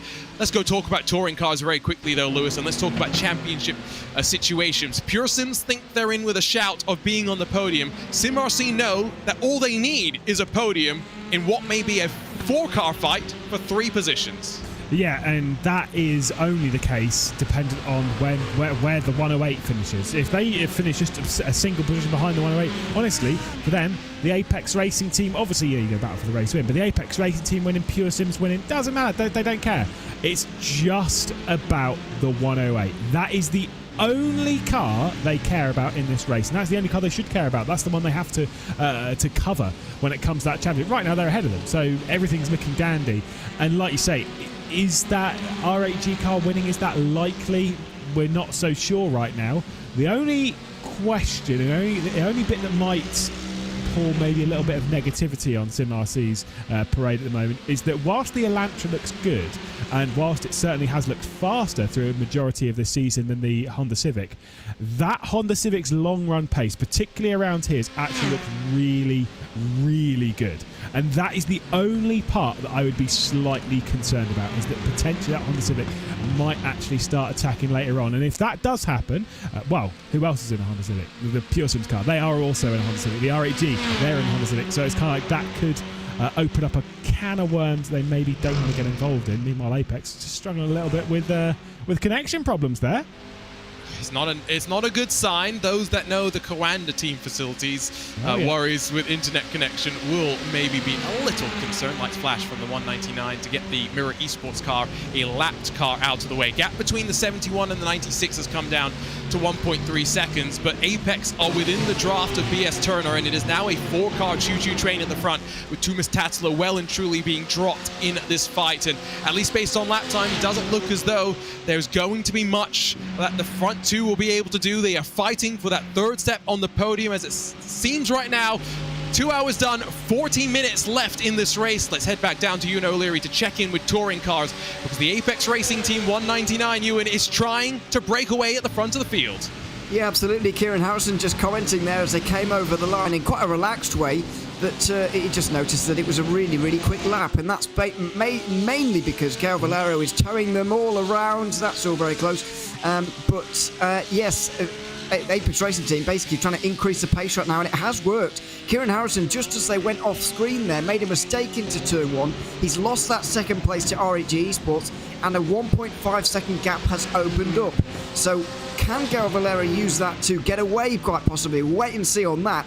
But the increase of pace certainly has worked on that most recent lap. I thought Ewan O'Leary there, considering how much the Apex Racing Team were flying their way through. I was going to say traffic, but it definitely wasn't. That was the BS Turner car that was out wide going through T1. Yeah, it was nicely done, and now that BS Turner car will try and use the draft to follow Apex as much as possible to close back in on Patrick Holtzman. I'm trying to remember who the 2 drivers were at the end of the BMW Sim GT Cup race at Sebring earlier this year, when we of course saw Team Redline Red and I think it was just BS Competition, not BS Turner, have contact on the final lap. Wasn't it Phil Dinez and Patrick Holtzman? I don't remember. I'm almost 100% sure. I know that was back in March. Because obviously, I'm pretty sure it was Holtzman and Dinez. I'm pretty sure. And it was quite a bit of pushing and shoving, shall we say. Oh, it was exciting. Very, very exciting. What a final lap it was. But also, Yeah, I'm pretty sure it was them too. I don't think they'll probably remember, actually. Like, oh, it was you, was it? Yeah, I was going to say, they've probably done enough races at this point. They're just like, oh, that was a race that happened? Okay. But I definitely remember, that is for sure. You saw the bump draft, the shot to the rear bumper there for Jamie Fluke on Kevin Ellis Jr., and they do it in the right way. I do also remember back at Daytona, the iRacing Daytona 24 Hours that we had in January, Lewis, that we saw BS Competition using the bump drafting quite a lot. And I explicitly remember, I think it was Ryan Barneveld who went on social media and said, at Turner Motorsports, you should try this. We've tested it in the sim and we know it works. Yeah. Scientifically speaking, it's 100% accurate. Of course, sometimes you don't really want to be trying this in real life, but in the sim where there is no real risk of it going too wrong, and by too wrong I mean actually injuring someone, you might as well. I've seen plenty of clips of it quite literally going quite wrong. We were even sent one before we went live between a certain two high-profile drivers that were bump drafting around here and ending in a pretty large crash. You've got to, you can't just go and just randomly start bump drafting in the middle of those. You have to know how to do it, and that is why these teams, they practice it time and time again, and you'll actually see it. Well, you won't because you don't see their practice sessions, but I promise you, when they go into the practice sessions and whatnot, they will also bump draft with other cars that aren't their own, that aren't, they'll go, oh well, we've got a couple of Porsches, let's bump draft with those. But it'll be like, let's bump draft with the BMWs, let's bump draft with the Lamborghinis, let's try and figure out, is there any major differences? Here comes a switch for the race lead though. Nice and easy. Holtzman does not even fight this. Again, he is concerned with one thing and one thing alone, and that is that number 96 car who is on that same strategy as him. About, what was that, 15 minutes, 20 minutes of Apex not leading, and now they resume their stations at the front of not one, but two of our classes as we jump on board with Patrick Holtzman. The gap back to Denez is under 1 second, so draft will play its part from this point forward. Patrick Holtzman, remember, 4 seconds shorter in terms of fuel compared to BS Turner. Now, of course, he was saving a lot more fuel in the previous stint, Lewis, but the question will still be, is there any concern that they are slightly too close to that magic number? Yeah, I'm not sure. Again, they'll be running the numbers behind the scenes. They'll know exactly where they are. They'll know what they need to save. They'll know what they need to do. They're not new to this, right? And they've raced at the highest level. All of these teams have raced at the highest levels for not exactly the last 6 weeks. They've been invited to this championship because they are the very best teams that we have to offer, with a specific exception in Porsche, but we won't talk about those, it's fine. They are at the tippy top of what's possible, really, from them. So when it comes to the strategy and whatnot, they're pretty on it. So I don't suspect there'll be any major issues late on. The only issue, really, is that, once again, we are back to talking about the battle for third, because Apex has just gone, actually, do you know what? We're not going to have a battle for the race. We're not going to have a battle for the race league with any other colours. It's going to be Apex on Apex. On board with Phil Denez. It was, by the way, Denez and Holtzman that came to blows on the final lap of that race at Sebring. So there is some history, but these are two very top-level drivers who will show each other just enough respect. You can see Apex has cleared off already, so there is no draft at this point, which, if I'm Phil Denez, means I'm just going to sit here for 32 minutes and 30 seconds, and then in the final laps I might go for it. But he's trying to use some traffic as a pick past the Apex racing car that leads in touring car. Denez using the banking and running the outside line to try and challenge for third. Yeah, good move trying to get around there. He's got to send it inside by side of the corner. Denez going around the outside, but the inside line will prevail, at least for now, going through the chicane ever so slightly up towards the International Horseshoe at turn 4. Down the inside, Denez just off the Apex, hooks it up nicely, powers it off the corner. A little bit of a slide as he was pushing all of that power down onto the road. And it is BS Turner up into third. Phil Denez channeling his hero, Sean Campbell, by sticking a chair in the background and getting on with the race. What a lad. When you said channeling his hero, I thought you were going to start talking about the crotch belt that, of course, lives inside every single one of the Turner Motorsports machines. Fantastic motorsports follow, if I do say so myself, not just because he showered me with compliments for my sim racing commentary, which is the easiest way to a man's heart. 32 minutes and 50 seconds to go. Do you fight if you're the Apex cars at the front? Because here's the reality. It doesn't matter which one of them wins. They're going to finish 1 and 2 in the championship, no matter which direction it goes. The question is, the 98's got 2 victories already. The 97's got 1. How are they playing this one out? Yeah, I mean, this is the thing. I would say, honestly, if it were me running things behind the scenes, I trust the drivers. They are great teammates. They'll always give themselves plenty of room or whatever. But also because we want to put on a show. With the points the way they are, obviously BS Turner and the Apex 97 were very, very close coming in. As they are still pretty close, but with them being first and second, it doesn't really matter which way round the 97 finishes. It can win, it can finish second. It's presently running in second, and it still has second in the championship. I would say, though, if I was running things behind Apex, I'd be like, right, the final 5 minutes, if you've built up 10, 15 seconds, just go for it. Just go for it. Like, whatever that means between the two of you, whether that means the 97 is going to back off on the slipstream and then punch into it again, go for it. If you want to make it side by side, go for it. That's what I would say.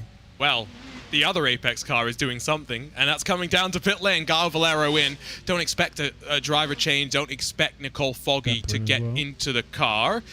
Not up on the jacks either, because you can do fuel and tires at the same. Spot. We saw that plenty. We talked about that yesterday in the Open Wheels 500-mile race, but no tires, and so that means I think we're going to see at most 30 seconds of fuel. It's 22.9 seconds to stop for Guile Valero. Now, where is Ross McFarlane and Pure Sims in this equation? Still a long way for Valero to go before he can release himself off the limiter, as Ross McFarlane is exiting turn number 4 of the banking. Yeah, he's going into the start-finish straight now. There you can see Ross McFarlane in that 116 going through turn 1 on the inside line. This is going to be the Apex Racing team hanging on from that position. But, of course, they still think there's a decent amount of pace in that 116. Obviously doing something slightly different on the strategy, but, yeah, not really working out. Just to clarify, by the way, I was digging into this yesterday a fair amount. Pure Sims and Apex, not teammates. Very similar liveries, not teammates. Nothing to do with each other, just the same colours on a very suspiciously similar livery. Thankfully, they've picked different cars in this, though, so at least there's that. And it's not as bad for those that are wondering why Lewis is complaining about this. Head on over to the VCO Esports YouTube channel, where I believe there is a full race from the Esports Racing League, which has BS Competition and Apex Racing Team, and just 3 cars of each, and they basically looked identical. And I was so glad that I did not have to commentate on that one, and instead Lewis. Twice. Yeah, Lewis and Luke Crane had to suffer through that twice, which is absolutely incredible. There is Pure Sims back onto the banking. There's Apex already on the banking. Yeah, the lines are a little different, but yeah, I mean, they're basically the same colors. And the other one that's common, of course, that you and I complain about is black and red. Yeah, but I will say with this, I mean, one thing that I do appreciate is that Pure Sims has put the highlighted yellow, almost like a Valentino Rossi yellow, which is great, apart from the fact of what's that on the rear wing of the Apex car. It's the same colour. Oh, it's so frustrating. Which is a shame, because I actually love both livery. Well, it's the same livery, isn't it? I think it looks great, but they do look remarkably similar. Both of them also showing remarkably similar pace, and the fact that they're both going very well around this circuit. Yeah, they are indeed. By the way, BS Turner, that number 96, is somewhat close on drive time, by the way. It will come down, I think, to those final laps. Drive time calculated not from when he gets into the car or whatever. It's just calculated based on the lap time. So it's going to be one of those post-race decisions that decides the potential for second in the championship. See how it goes. 30 minutes left on the board, as BS Turner still leads that BMW Team Redline car in the fight for third in GTD. Here's the cars that currently lead in Touring Car, albeit they both owe us a pit stop. It's Valentin Mandanuk in front of Kieran Harrison in the Hyundai Elantra TC machine. And of course, a successful year for both drivers in so many ways, but Harrison has really established himself as maybe one of the 2 best drivers in this iRacing touring car community, along with his teammate Corin Tengunes, after not just winning so many private championships this year, but the 2 of them running 1 and 2 in the Hyundai NE Global Festival, and now with 2 victories in this IMSA Esports Michelin Global Championship. Yeah, took a victory in the opening round of the championship, a victory in the previous round, also looking to grab another one. Obviously, they're going very, very long in this stint comparatively, as we saw them on the first stint as well, going longer than those that have stopped recently. Is the 108 coming in now? No, I don't believe so. Again, the fuel saving gains are completely afoot. It means their stop here, when they do eventually make it, is going to be incredibly short. But of course, as I've said time and time again in this broadcast, the 176, they don't need to win. The only car they need to cover is the car that is directly ahead of them. And by cover, I do not mean beat. I mean that they could sit here. When the 108 pits, they pit. they leave the pit lane at the same time. They sit behind the 108. They come across the line directly behind them. They win the championship, right? It is honestly as simple as that, which is actually really difficult because they're very, very fast. But from a realistic, strategic point of view, there isn't much the 176 has to do, apart from, to some degree, put ego to one side. Don't go for anything too crazy. Sure, go for a move, but it's the moment that you go, no, I mean, this is my champion run. I've got to win this final race, the championship. That is where things can come unstuck very, very quickly. 8 seconds, by the way, splits Apex from Pure Sim. So RAG and SimRC don't think we'll be too concerned about the Honda of the 116, at least as it plays right now. Back down to Ewan O'Leary, because of course that championship mindset is not just something we'll talk about here as a hypothetical, but Ewan, SimRC is trying to apply that to the rest of these 26 minutes. Yeah, absolutely. They're both very relaxed about the situation, just agreeing with each other that sticking to third place is probably the best idea for them at the moment in the situation that they think they're going to come out in. Let's not forget, these two were 3 seconds behind Gale Valero before these pit stops, or before Valero came in. So if you put them 3 seconds behind Valero on the road right now, that gives them quite an advantage over Ross McFarlane and Ola Steinbratton, which is what they need, really. It's what SimRC certainly need in this race for the title. So they're agreeing that sticking to third is a good idea, and the pit stops are going to be beginning right now.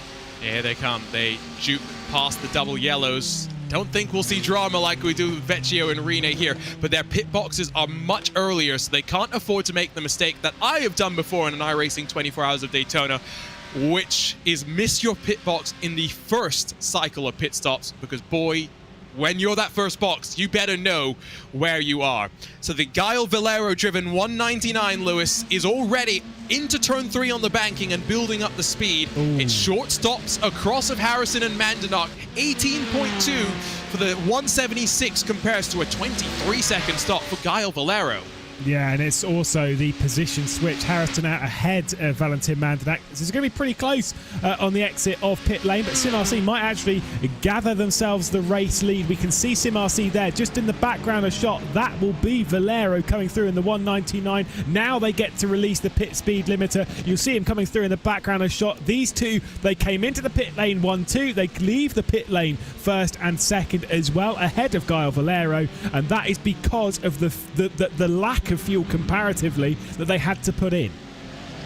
And so Ross McFarlane and Pearsons thought they may be in with a chance of a podium, but they are a full 10 seconds off your leader, and Valentin Mandanok is almost a second off of Harrison. It's just within that drafting range, and he should be able to close if that traffic, the GTD cars behind, don't interfere, as they'll loop left and work back onto the oval here at the Daytona International Speedway. It will actually grow very slightly, but again, Mandanok will get that draft and it will close back up as well. Head down to Ewan O'Leary again about this touring car fight, because we thought it may be a three-way fight, but I think the Apex 199 Ewan has recognized that they may be out of this one. Well, I'm not entirely sure. We saw the pace they had earlier, so if they can reproduce that, then they'll be right back in it. But for the moment, it's very spread out. The three touring cars are more than a second apart from one another. They're not getting any draft from each other, so they will need a bit of traffic to get back involved. But I do just fear for Gale Valero that if Kieran Harrison and Valentin Mandanok get together, then maybe they're going to both work together to get away from him entirely. So we'll see what happens there. But you've got to say that this has gone absolutely perfectly for SimRC in terms of the fuel saving that they were able to do there to get that shorter pit stop and get themselves a 1 second lead here on the final race. Well, it's a dream for them.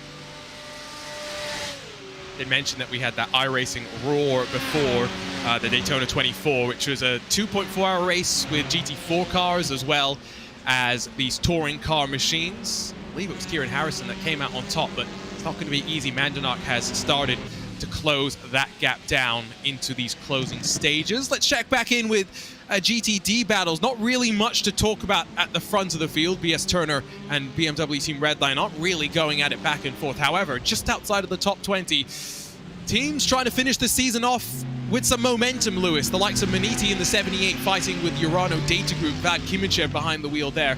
And behind these guys as well, further 20 seconds back, the two Monaco Esports Ferraris are trying to end their season on a high as well. Yeah, I'm surprised we've had so many retirements, to be honest, inside the category. I hadn't even realised that we've had 5 retirements just from the GTD category alone, along with 3 further ones inside the touring cars.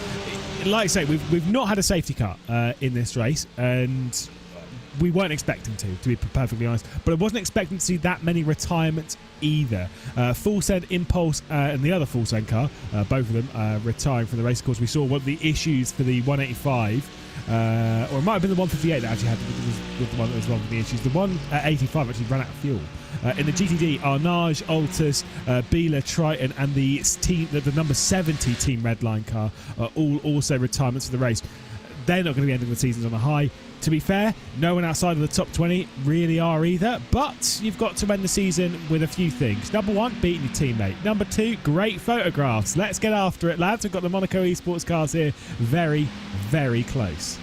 Good to have them both back in the field after missing round number 3. Don't forget, by the way, iRacing's Black Friday sale is now available to all. It's 50% off new memberships, 25% off your renewals, whether they are 12 or 24 months. Head on over to iRacing.com to get started, or iRacing.com/Black Friday to learn more about this special Black Friday sale. It's always when I end up putting another 2 years onto my iRacing count, and 2 years later when it rolls around again, the same thing happens. Touring car lead, by the way, RAG and SimRC are fighting back and forth. Traffic has affected it very slightly, and into the International Horseshoe, Lewis. It's RAG that hits the front once more. Apex right in the drafting queue as well. Yeah, I was going to say it was just at that point, like I was saying yesterday in some of the races that we were talking over. I spent way too much time with you yesterday. In the form of these slipstream battles, when they're around that 1.5 to 1 second region, it's like an elastic band, and you kind of think of it, it's stretching out, and it might just close back in, and we're seeing that straight away from Harrison. Boom, down the inside. SimRC take over the race lead straight away with immediate effect, and it is absolutely 3 for the race lead. But that elastic band, it had one of 2 choices: either compress, collapse, come straight back together again, or snap and allow Harrison to step away from the entire field. Thankfully for us, for the next 20 minutes, trust me, it has compressed, it has come together, and we're going to see a fantastic fight.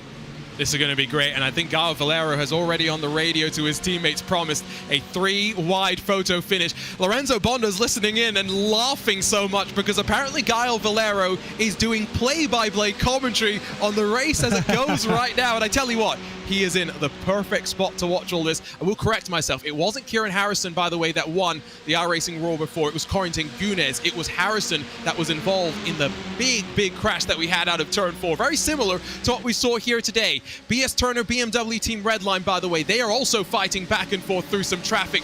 Plenty of fighting breaking out with 20 minutes left. The sun is up at the World Center of Racing, and the focus is on the touring car lead. Yeah, it's very close. You can see it at the top there. It's still switching over between SimRC and RAG. SimRC out wide just a touch. You got the Apex Racing Team car sat there again. This is all good for the SimRC machine. Even if they finish in 3rd position behind that 199, if the 108 wins, they'll still be good on points. We can see here on board with the new commentator himself, as he is sat there chilling, relaxing, having a good time, to be honest. Gael Valero just chatting about the racing ahead. We should drag him into the commentary booth whilst he's doing it and let him talk over this race. It sounds all right, actually. I was going to say, who needs to listen to us? I mean, why not listen to the Mr. Apple himself as he works to the inside of the corner? He just looks like he's having a fun time, which I think is important. Word from Ewan O'Leary, by the way, is SimRC is wondering if RAG is actually driving intentionally a little bit slower here, just trying to cause a little bit more chaos, and that's why we are seeing so much side by side as they ramp out of turn number 6 again to the low side. SimRC will take the point again. Yeah, there is that potential. You can be slowing them down. Like it makes sense if they have aspirations of the title. They need to have other cars being a part of this fight. That was an enormous bump draft. I mean, we're at the right track for it. That's absolutely fine. But a big slap from the rear end there. Of course, Gael Valero making it stick. I think he just wants to see these two remain side by side as we're going to get them through the bus stop. Still just there. Harrison had to back out. Valentin Mandalak takes back over the race lead. Ross McFarlane has closed in around about a second second in the very, very recent past. And again, the Apex Racing team, Guy Valero, he's pushing the car that's going slower. I just think he just wants to see these two side by side. I think he's just trying to set us up now for the 3-wide photo finish at this point. I have no doubt that Kieran Harrison is absolutely hating this right now, but to that point, why not just pull down left, brake, and let these two fight by themselves? We said it earlier, I will bring it up again. Valero will back out of this for the time being. And whoa, that is a aggressive lunge to the inside from Valentin Mandernach. And without a shadow of a doubt, the tempers are starting to flare, and the tempers are flaring over the championship here in the touring car class, as the Williams Esports Mercedes has got an angry swarm of touring cars to work his way past. That was a mega send from Valentin Mandernach. I mean, as a touring car driver myself, I absolutely love that. I feel for Harrison here. I can understand that level of stress he's going through. Got a bit of the GTD traffic coming through in the Mercedes-AMG Williams car coming through. There is a send back through. Coming in, of course, the R8G man of Mandernach, who we're on board with right now. I think you're absolutely right. They're losing time. Hand over fist to McFarlane. Once again, a massive send from Mandernach. Oh, he sends it in too hard though, and there's contact between the two. It's too much. If I'm in that 176, you're absolutely right. Back out of it. Let the two fight. Just don't get involved. What did we say earlier? They had accepted third position. They were like, let's just finish in third. The worst thing that you can do is let ego take the better of you, and I think that's almost what we're seeing here. They're fighting too hard with R8G. Let them go. Let them battle between themselves. I understand R8G might be trying to slow them down, but still, just let them fight with Apex. Yeah, I will also say that R8G are a team that has complained about aggressive driving from others in the past in the Esports Racing League, but I think they may be taking that to heart because they know what's on the line, and they are going to maybe start to be a little bit more physical right now, which, again, I can appreciate. And to some degree, that's what touring cars are meant to allow you to do, Lewis. These are cars in which rubbing is not just racing, banging is racing.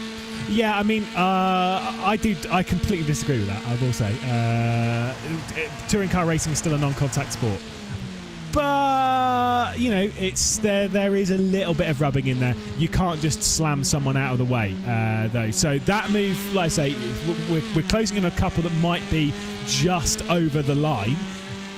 But right now, all's fair in love and war. I think for Harrison, just needs to, again, put that to one side. Just, yes, it's frustrating. Yes, it's irritating. But right now, we're back in that perfect spot. The 199's leading. They're trying to fight over the race lead. The 108 is second. They'll be focused forwards, almost less so backwards. And if you're in that 176, you've got 7 seconds to the car behind. 7. You aren't going to lose that in 15 minutes. Not to Ross McFarlane, not at this point. Unless... Oh, no, okay. I was going to say safety car. Unless... Yeah, fortunately that is not a broken McLaren MP4-12C at the controls with Carbon SimSport, but I was literally, Lewis, we were talking about it. I was just about to bring up what happens if we get a safety car, and right on cue we get that moment where some may have thought it was an inevitability. We'll get a look at what happened, I have no doubt about that one, but fortunately we've had 2 major issues so far today, one on the banking, and then one, of course, at the start-finish line. Let's take a look at this here. It involves the CrowdStrike Mercedes. Oh, solo. Self-inflicted, over-jinx, over-committed. Yeah, poor guy. Carbon SimSport there, just going for it. For Bobby there. Just, I mean, like I say, pulling out too aggressively, steering too aggressively, rear end saying, look, son, I don't have that kind of grip, not at these speeds. And yeah, it just went. I don't have a little bit of a concern that I thought Mandernach was actually trying to slow Harrison down a little bit too much, as we're right on board in that instant. You'll see. I mean, weight transfer just looked weird. Yeah, on it, I will say, on board with that, it did not look like he turned too aggressively. That seems rough. That's just tyres, old tyres. Yeah, that looks very, very weird. So Valero, Mandernach side by side in towards turn 1. Steen Ledger, by the way, out of his stint in that Pure Sims 116.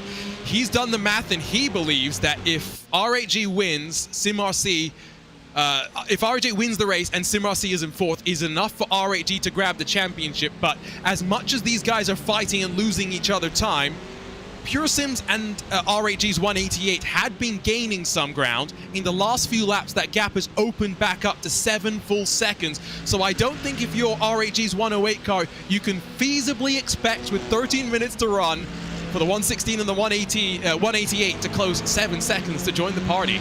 Yeah, like I say, you're kind of treating this as basically as the 3-horse race, and so kind of that relieves a little bit of pressure. If there was a 4th and a 5th car in this train, I would be terrified if I was SimRC. The fact that there is 3, the perfect number for them, especially considering the 108 is not leading, there is no need to stress right now. They've had that bit of drama. They've had that bit of. I mean, it was exciting from our point of view. But that's past us now. All I will say, if I was in their boots, is we are not done with drama. There is 12 minutes and 20 seconds left of this race and this championship, and there is the team ahead of them that want to win the title. There is going to be drama on the horizon. This is not going to be a perfectly clean run to the checkered flag. You could see behind Pure Sims and RHG, sat there the 116 and the 188, nearly 8 seconds behind. Those two probably won't fight too hard at the moment, because I think the 188 will try and push the Pure Sims, so that if these 3 do fight, they can join that fight. And of course the RHG cars will try and help each other, getting past the SimRC to get them out of position and hopefully win the title. I feel like we're just going to see this now, lap after lap, until we see the checkered flag. It does seem as though if you are behind out of the bus stop, you will get enough draft if you time it right to lead at the line. This is where you download the data. You test out various things out of that corner, right, Lewis? And then you know what you need to do come the final lap. Because, for example, as Valero has a bit of a moment there, and here comes the jink from the RAG car. Whoa. I thought he was content to ride in second, but Mandanok will tag the back end of Valero, who uses front-wheel drive to point it back in a straight line. However, continuing to build, RAG know what they still need to do to grab the championship. Yeah, I mean, we'd need to see that one from above, to be perfectly honest, from the helicam, because I think Gar Valero is going straight on the attack again of Harrison. But it's whether there was, again, an overlap, whether that was too aggressive again from Valentin Manak's a second very, very aggressive dive. But also, did he drift off of the apex? I think that's the important bit, is I think the 108 went in too hot, went basically off of the racing line, then into the side of the Apex Racing Team car. I don't think Gar Valero necessarily pinched too much. Let's take a look at this. So there's the aggressive send down the inside. Kind of, I will say, Guile Valero is closing it potentially a touch late and reacting to the 108 rather than being proactive and holding it down to the white line as a defensive move in that braking zone. For me, honestly, I'd say that's racing. That's rough, but it's racing. I agree with you, by the way, when you said that touring cars are a non-contact sport. I agree, but these cars are just built in a way that they can take contact, right? We were commentating on some Indy cars yesterday. You cannot race an Indy car the same way that you race a touring car, fundamentally. So that's why when I say these are cars that are allowed to bang and to rub a little bit more, it's what we see. SimRC's doing the right thing here. Go up high, lift off the throttle, and slot back into third. It is as simple as that right now. Your Apex Racing leaders are starting to close in on them, by the way, as they have to go 3 wide, navigating past a battle on track. Aspar and CrowdStrike are fighting, and Apex trying to navigate their way through safely. Nervy moments, no matter where you look, no matter who you are. Yeah, like I said, that is smart stuff there from Harrison, just to back off, back down.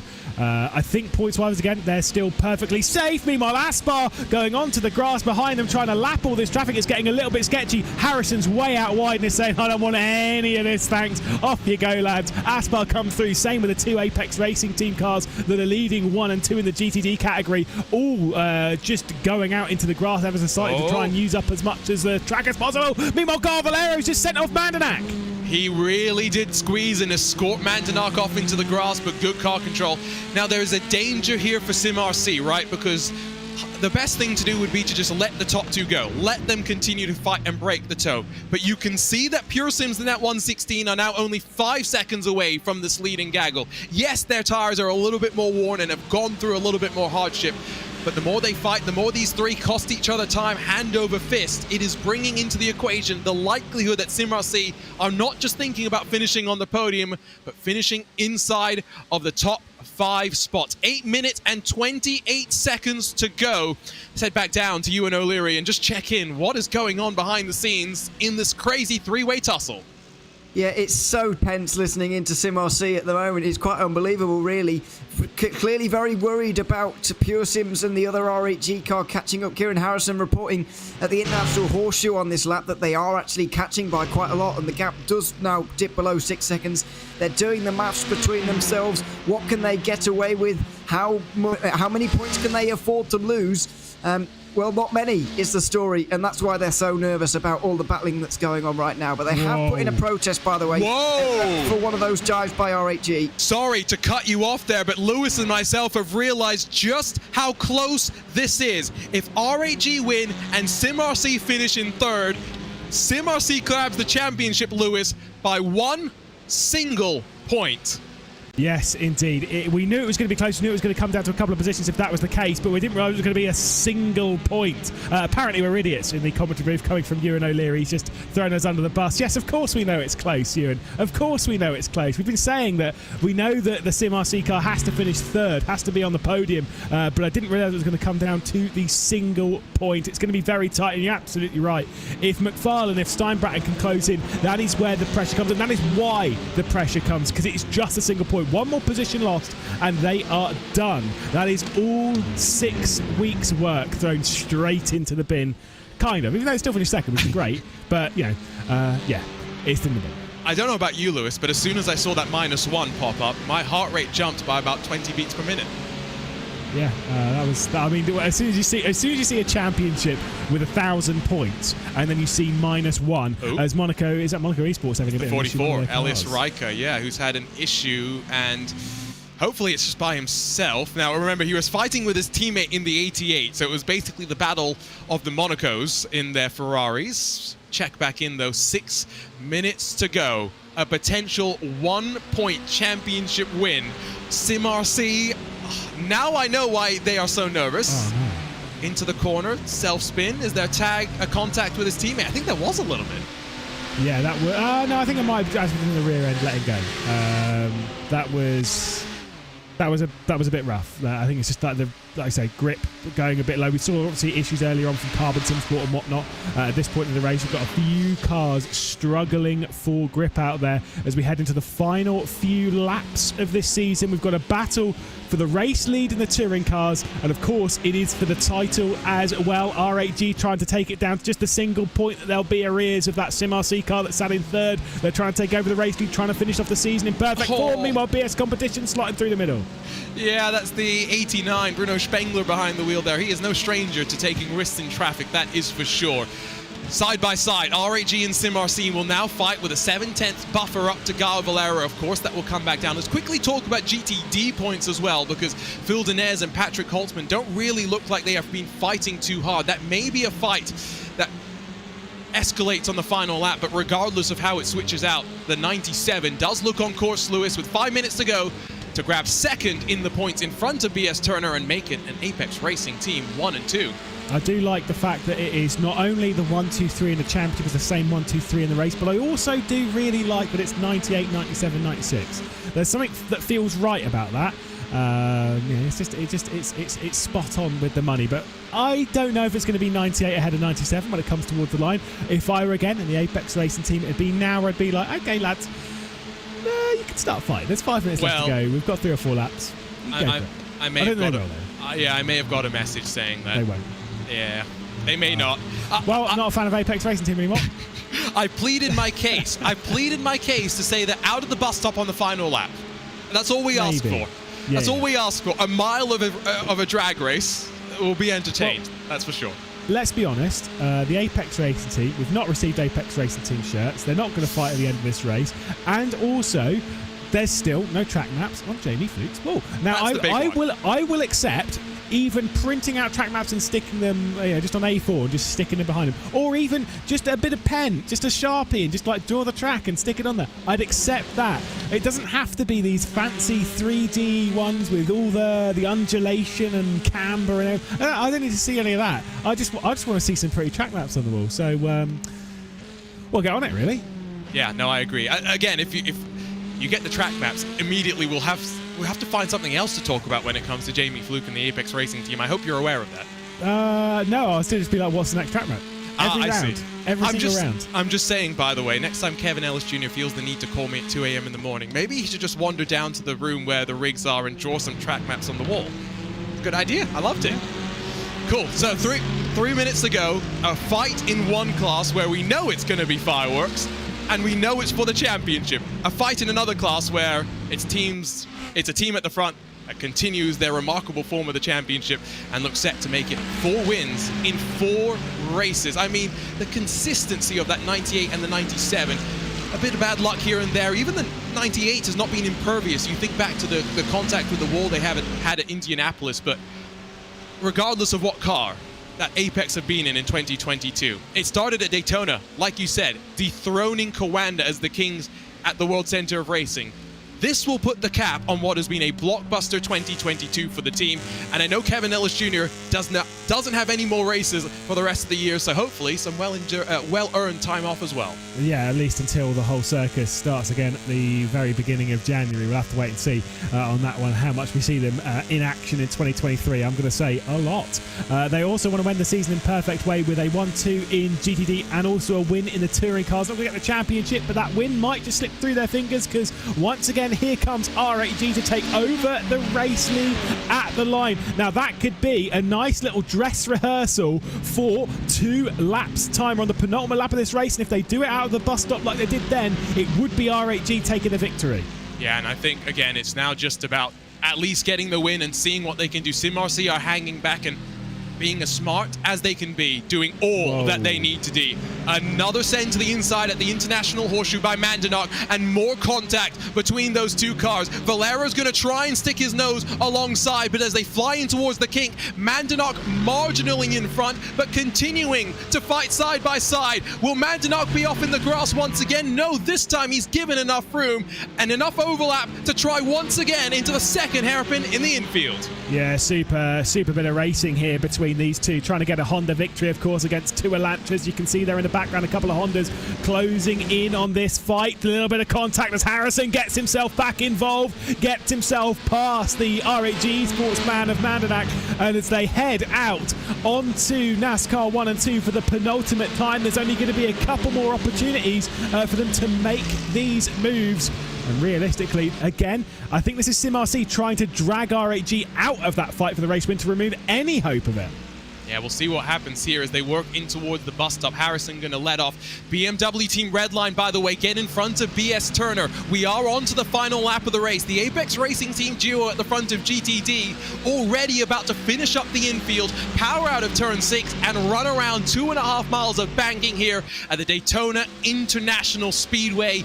But as the touring car trio at the front get ready to hit one more lap to go, the reality is fireworks are on cue and ready to go off. Yeah, and we're going to see I'm glad that they're not also too close to those GTD leaders, because I want to see how this race is going to end, and we're going to get perfect footage of how these 3 are going to cross the line. It's been a super fight thus far, and the final run around this circuit begins for them heading into the bus stop, though. Apex in GTD have been absolutely perfect all season long. We'll track this battle, of course. It's going to be the drag to the line out of that bus stop / Le Mans chicane, but it's a look of focus right now, but in about 20 seconds time, it's going to be replaced with a look of elation. 4 wins in 4 races for the Apex Racing team. 1 and 2 in the final 2 rounds of the championship, and a dominant year capped off as the inaugural winners of the 2022 IMSA Esports Michelin Global Championship. A look over at the teammate, a bump of the fist, and the recognition that the hard work for the year has been done, and Kevin Ellis Jr. can now enjoy the rest of 2022 as the inaugural IMSA Esports winner. Yes, indeed. The hard work's been done from them, but for their teammates, the hard work is just beginning, because the 199 hangs on to the race lead. They're heading through NASCAR 2 now up towards the bus stop. There is 100% going to be a drag race here. And let's not forget, RHG are under investigation for a handful of incidents, Lewis, so this may not be done on track. There may be more drama in the steward's room. Bit of a bobble there for RHG. Here's the run out of the bus stop. Yes, good drive there from Harrison. Not so great, but look at that. Straight up to the high side. You can see the Apex Racing team car just getting up. Guile Valero trying to break the slipstream, comes back down right ahead of Mandak. It's going to be a drag race to the line. Guile Valero, the orchestrator of chaos. Will we see 3 wide, or is SimRC content to ride as they are? It's been an electric season for the touring cars, and they'll bump doors all the way to the line. Guile Valero, by the narrowest of margin, will claim the victory in a photo finish at the World Center of Racing, but ultimately the plaudits will go to SimRC, Kieran Harrison, and Corentin Gunes, who bided their time, had to manage the chaos at Daytona, and now can breathe and relax. Finally, the champions. Yeah, you saw, I mean, when they had the choice as to who to give the bump draft to, it wasn't the car that was going fast, it's the car that they might have followed into second spot. It was a massive slam to the back of Guile Valero to push the 199 to victory here in the final round of the season. A super effort from them, but you got to say, for Harrison and for Corentin Gunes, they had to deal with a lot of pressure through that race, and I'm sure the heart rates were through the absolute roof when they were having that side-by-side racing with Valentin Mandak sending it one down the inside. I'm going to say, I know they're under investigation twice. I do genuinely think the two things that I could recall as what they might have been reported for, I don't necessarily think will result in penalties. But again, it might be something that we haven't seen.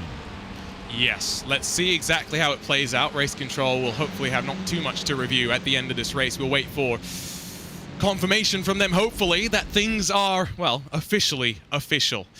What a way to close out this season. Delighted to have had John Hindorf to join us for a vast majority of the race, scheduled for 10 or 15 minutes, but John is a racing fan through and through, and it should show just how significant it is that IMSA has joined the esports world and sim racers have been crowned as champions. Let's run you down through your race results. 2 photo finishes, one closer than the other, but it's the close one that isn't the one that we were worried about. Kevin Ellis Jr. finishes in front of Jamie Fluke with a margin 200 at the line. 1 and 2 in the championship, 1 and 2 to close out the season as well. Patrick Holtzman does get in front of the Phil Dinez-driven BS Turner machine at the end of the day. The tires maybe just giving up the ghost for Dinez in the closing stages. The 71 grabbing the 3rd step of the podium. Tumas Tattler for Team 77. It's been a tough couple of weeks, but a top 5 in their Ferrari. A lot to be happy with in that result. Alejandro Rui Sanchez in MSI Esports Porsche works his way forward up into 6th spot at the end of the day after being marred down in the top 15 midway through the race. BMW BS competition, Team 75, Williams Esports Razor, and then the Mercedes-AMG Urano entries bookend the top 10 with Luis Nager, Daniel Ferguson, Yannick Lapchan, as well as Antje Holler, and then Yanis Albert, all finishing on the lead lap.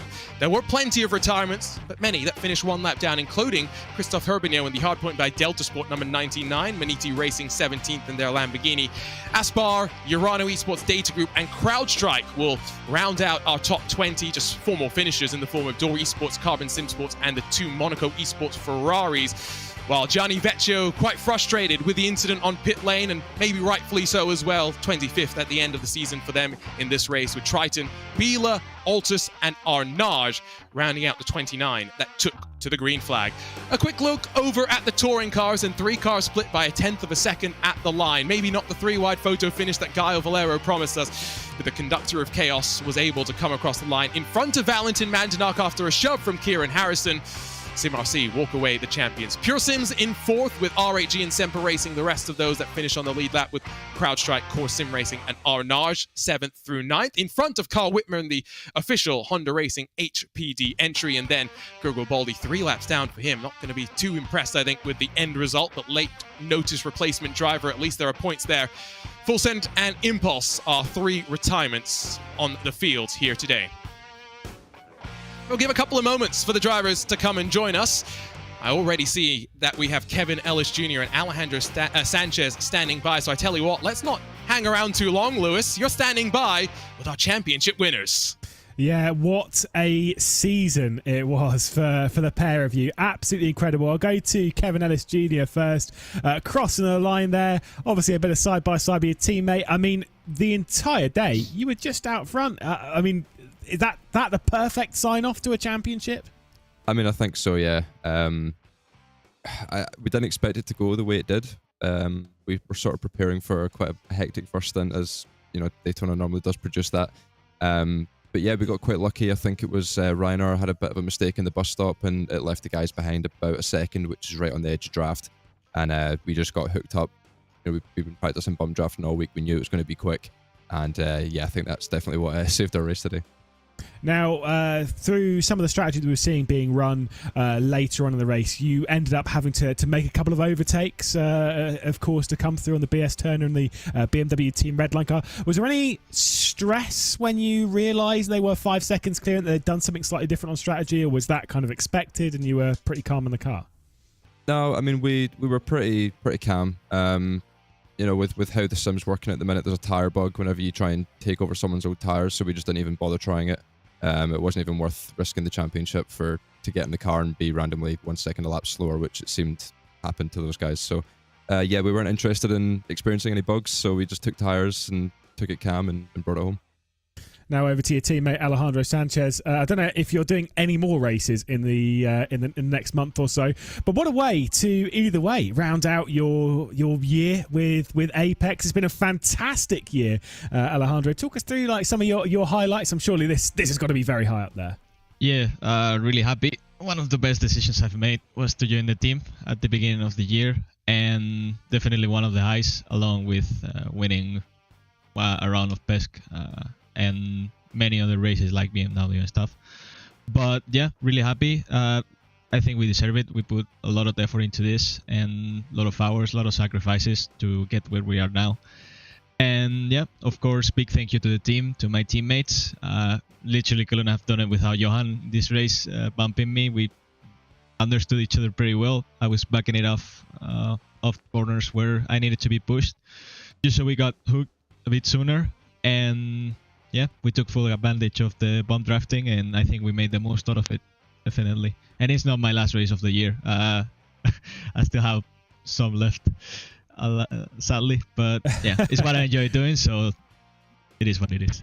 Yeah, whilst your teammate will be off to have a little bit of a breather, you've still got plenty of work ahead of you. But talk us through how much work that went through to learn the bump drafting that perfectly. We were having a little bit of a chat with Johan Arth earlier on about how basically you got it nailed, so you're 3 or 4 tenths faster than pretty much anyone else that can do it. I mean, it looked absolutely locked together. That surely takes an awful lot of work in practice to get it down perfectly. Didn't really take us that long to understand it. To understand that you needed to back off the exit of the corner to, be efficient.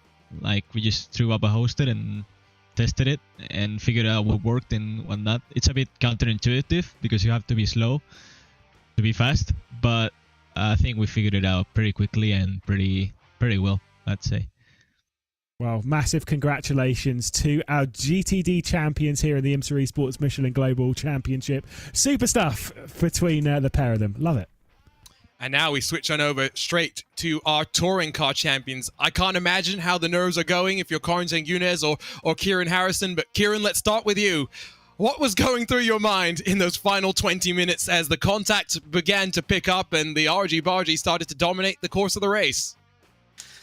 Yeah, it was quite scary, to be honest. I knew what they were up to. They were trying to slow us down as much as possible because if we finished P3, I think we were safe regardless on points. So they needed the pack behind with the Pure Sim and the other RAG car to get involved.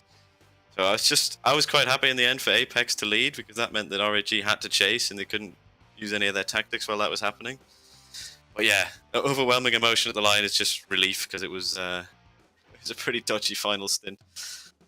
I can only imagine. I mean, in terms of the year as well for you, working along with Corentin across a couple of teams and across multiple championships, I think it's fair to say that with this win, you probably have a resume to put forward along with Corentin as the two best drivers that touring car has to offer now in iRacing. Yeah, it's been a really good year for us. It's really good that we can move team together as well and continue winning things together. But yeah, awesome year for us. The only thing I think we didn't manage to win was the first season of WTCS. Nice Corentin just missed that one at the end, but yeah, really good way to end the year for us. That's why they're the ones that are driving and we're the ones that are commentating. They're thinking about the ones that they didn't win. We're thinking about the ones that they did win. Let's talk to Corentin Gunes. What was going through your mind, Corentin, as you're just sitting there and watching? You have no control over the car itself, and all you can do is trust your teammate. What do you even do as you sit and you wait to see exactly what's going to happen? I was just stressed and eating my nails like for 1 hour and 40 minutes. So yeah, I just tried to give some information to Kieran to see how to maybe help him to manage the race. But yeah, I think that was a good strategy. I knew like before the race that Kieran had to finish the race because I knew that we had this kind of end as possibility. So I'm happy that he ended the race, because if it was me, I think it would have been a bit more difficult. But yeah, just very stressful. I guess it was even more for him. But yeah, just happy that we got this. As you look forward now to next year, of course, you guys have now established yourself as part of SimRC. What's the goals that you have moving forward into a new year after such a successful 2022? Yeah, we'll see what's gonna happen. Yeah, we'll see what one championship we do. I think we've done a lot of TCR so far. So yeah, we'll see. Maybe I want to do some GT at some point as well. So we'll see. But of course, we will, I guess, keep a foot into the TCR for sure, because we're quite successful with this car. So yeah, hopefully we can keep getting victories and championship with this car. Thanks for joining us, Corentin and Kieran, winners in our championship for the 2022 IMSA Esports Michelin Global Championship. I do want to talk to our other winners very briefly, so let's drag on in the Apex Racing 199, Nicole Foggy and Gael Valero, who are chatting away there. Let's talk first with Nicole, and let's talk about the start of the race. Putting it on pole, and it's a big contrast, Nicole, to how things started the season off when you missed qualifying. Yes, I did not forget. I actually had a distraction, which I had to spend the time not qualifying and taking care of the distraction, so I'll say that. I do want to ask as well, for your perspective racing in virtual reality, I mentioned this earlier, you're not the only top-level touring car driver that Apex has had that's raced in virtual reality. Stelin Chepelevsky is the other name that strikes out to me, but how do you enjoy being able to look around as you got cars swarming all around you? Well, I'll tell you, it was horrible there. Especially with the TCR, the speed difference between the TCRs and the GT3s, and just, you know, the TCRs stay close, and then suddenly the GT3s are on top of you, and you've got to make quick decisions. Sometimes mine weren't so quick, but VR certainly helped with that. Let's head on over to the Apple man, Mr. Gael Valero. Gael, you were trying to conduct some chaos there at the end. I heard you were also live commentating what was going on. Oh, that was wonderful. We didn't know where we would end up at the end of the final stint for the pit stop, so we kept it as far as we can, and everyone behind us saved a lot of fuel. I thought at this point they were running on hope, not on fuel, and yeah, we managed to be in this position and to make the most of it. So I'm just saying, with your way with words, we might have the newest member of the RaceSpot TV team here. Lorenzo Bonda was very impressed by your commentary. In terms of that run to the line as well, did you want to be the car leading out of the bus stop? Because we kind of thought you wanted to be second and try and draft your way to the line. So the original strategy, as soon we got out of the pit, was just to stay in that top three, because obviously the championship wasn't relevant with the two cars next to us. So I was just worried a bit about Ross McFarlane and Pure Sims guys catching up with all this fighting in front. And at this point, it was just being in the right place at the right time. We got a nice bump from SimRC. I guess they made the right decision for this championship, so good position, good place, good time. And a good win indeed. Congratulations, Nicole and Gael, to win the final race of the 2022 IMSA Esports Michelin Global Championship. That wraps up our post-race interviews, and I guess it's time for us to begin drawing things to a close. I hope we have a look at the unofficial championship standings, of course, with the results still yet to be confirmed by Race Control, but I guess it's unofficially official. The 98 are your champions after winning 3 races this year and being on the podium in every single one of them, Lewis. Yeah, it's been a truly incredible performance from the Apex Racing team. Like I said, they've really pushed that Porsche as far as it'll go, as fast as it'll go, and they have been incredible. Got to say, for BS though, for the most part, flying under the radar is probably the right way of putting it, but just being super consistent enough to tick off a third place finish, being an outside, well, being really in the hunt for second spot and almost being a kind of outside chance for the title, but it was never really going to happen just because of Apex Racing team's consistency. An incredible season. And like you said, seen a lot of highs, a lot of lows. Most of those highs generally have come from the Apex Racing team, but still there's been plenty of others. And unfortunately for Team Redline, not too many for them. The highest placed car, 9th spot. This has been a dismal season for the massive brand, one that everyone knows as being one of the strongest teams in sim racing. They came into this 11th and 12th in points, so at least the BMW Team Redline was able to work for it tonight. Team 7 did lose out. They were 5th coming into the final race of the championship, 7th at the very end. Let's talk about touring cars very quickly then. Let's run you down through the points here. It's not 1 point that will split SimRC and RAG courtesy of the Apex Racing team victory. The Bumblebees with two of the 4 victories this season do indeed provisionally walk away the champions. Look how close it was, by the way, between the 116 and the 188, Lewis. That was a battle that we saw coming on track until the checkered flag on the race. And if that had swapped around, RAG would have grabbed 4th in the very dying stages. Yeah, I mean, it is how it goes. By the way, we will say the RAG car receiving a 5-second time penalty, we believe. So it might even drop some more points. It'll drop behind the Apex Racing, behind the SimRC car, rather. Obviously, they were already behind the Apex Racing team car. So it's not going to drop them down in the championship, but it's just, again, a bit more of a slap on the wrist. It will just grow that points gap out from 31 even further. But you can't fault SimRC. They have put on a brilliant run throughout the season. The consistency, the only real fault that they had was back in round 2 of the championship, which was at Laguna Seca, where they received a penalty post-race, where they dropped down the order a few positions more than they wanted, but then they had wins in the other 2. And this one, of course, not coming up shy of it by too much. It's been an incredible performance. Yeah, the penalty you refer to was for entering a closed pit lane. Who knows if there will be more drama to talk about. We will, of course, encourage you to head to social media, twitter.com/VCO Esports. You can keep up to date with the latest championship standings as soon as they are finalized. Lewis, it's been a year in the making, but what a 6 weeks we've had. Crazy racing, joined today, of course, by John Heindorf as well. And I think the thing is, you have seen a lot of things across the sim racing world, across the sim racing platforms. This was a lot of fun, even for as short a time as it was. Yeah, maybe a bit too short of a time. I think when we do this one again, we need to see a few more rounds. We need to see this lasting a bit longer. We need to see a bit more spice. But, you know, to be fair, the same level of spice. I'll take that. We've had some incredibly spicy racing out there. It's been incredible to be alongside you in the commentary. There you go, almost a compliment there. Oh, wow. But no, it's been great fun. Absolutely adored this championship. It's sometimes you kind of think sometimes these things are better to be left quite short because then you'll be desperate for more in future, and maybe that is the case, but I'm desperate for more in future.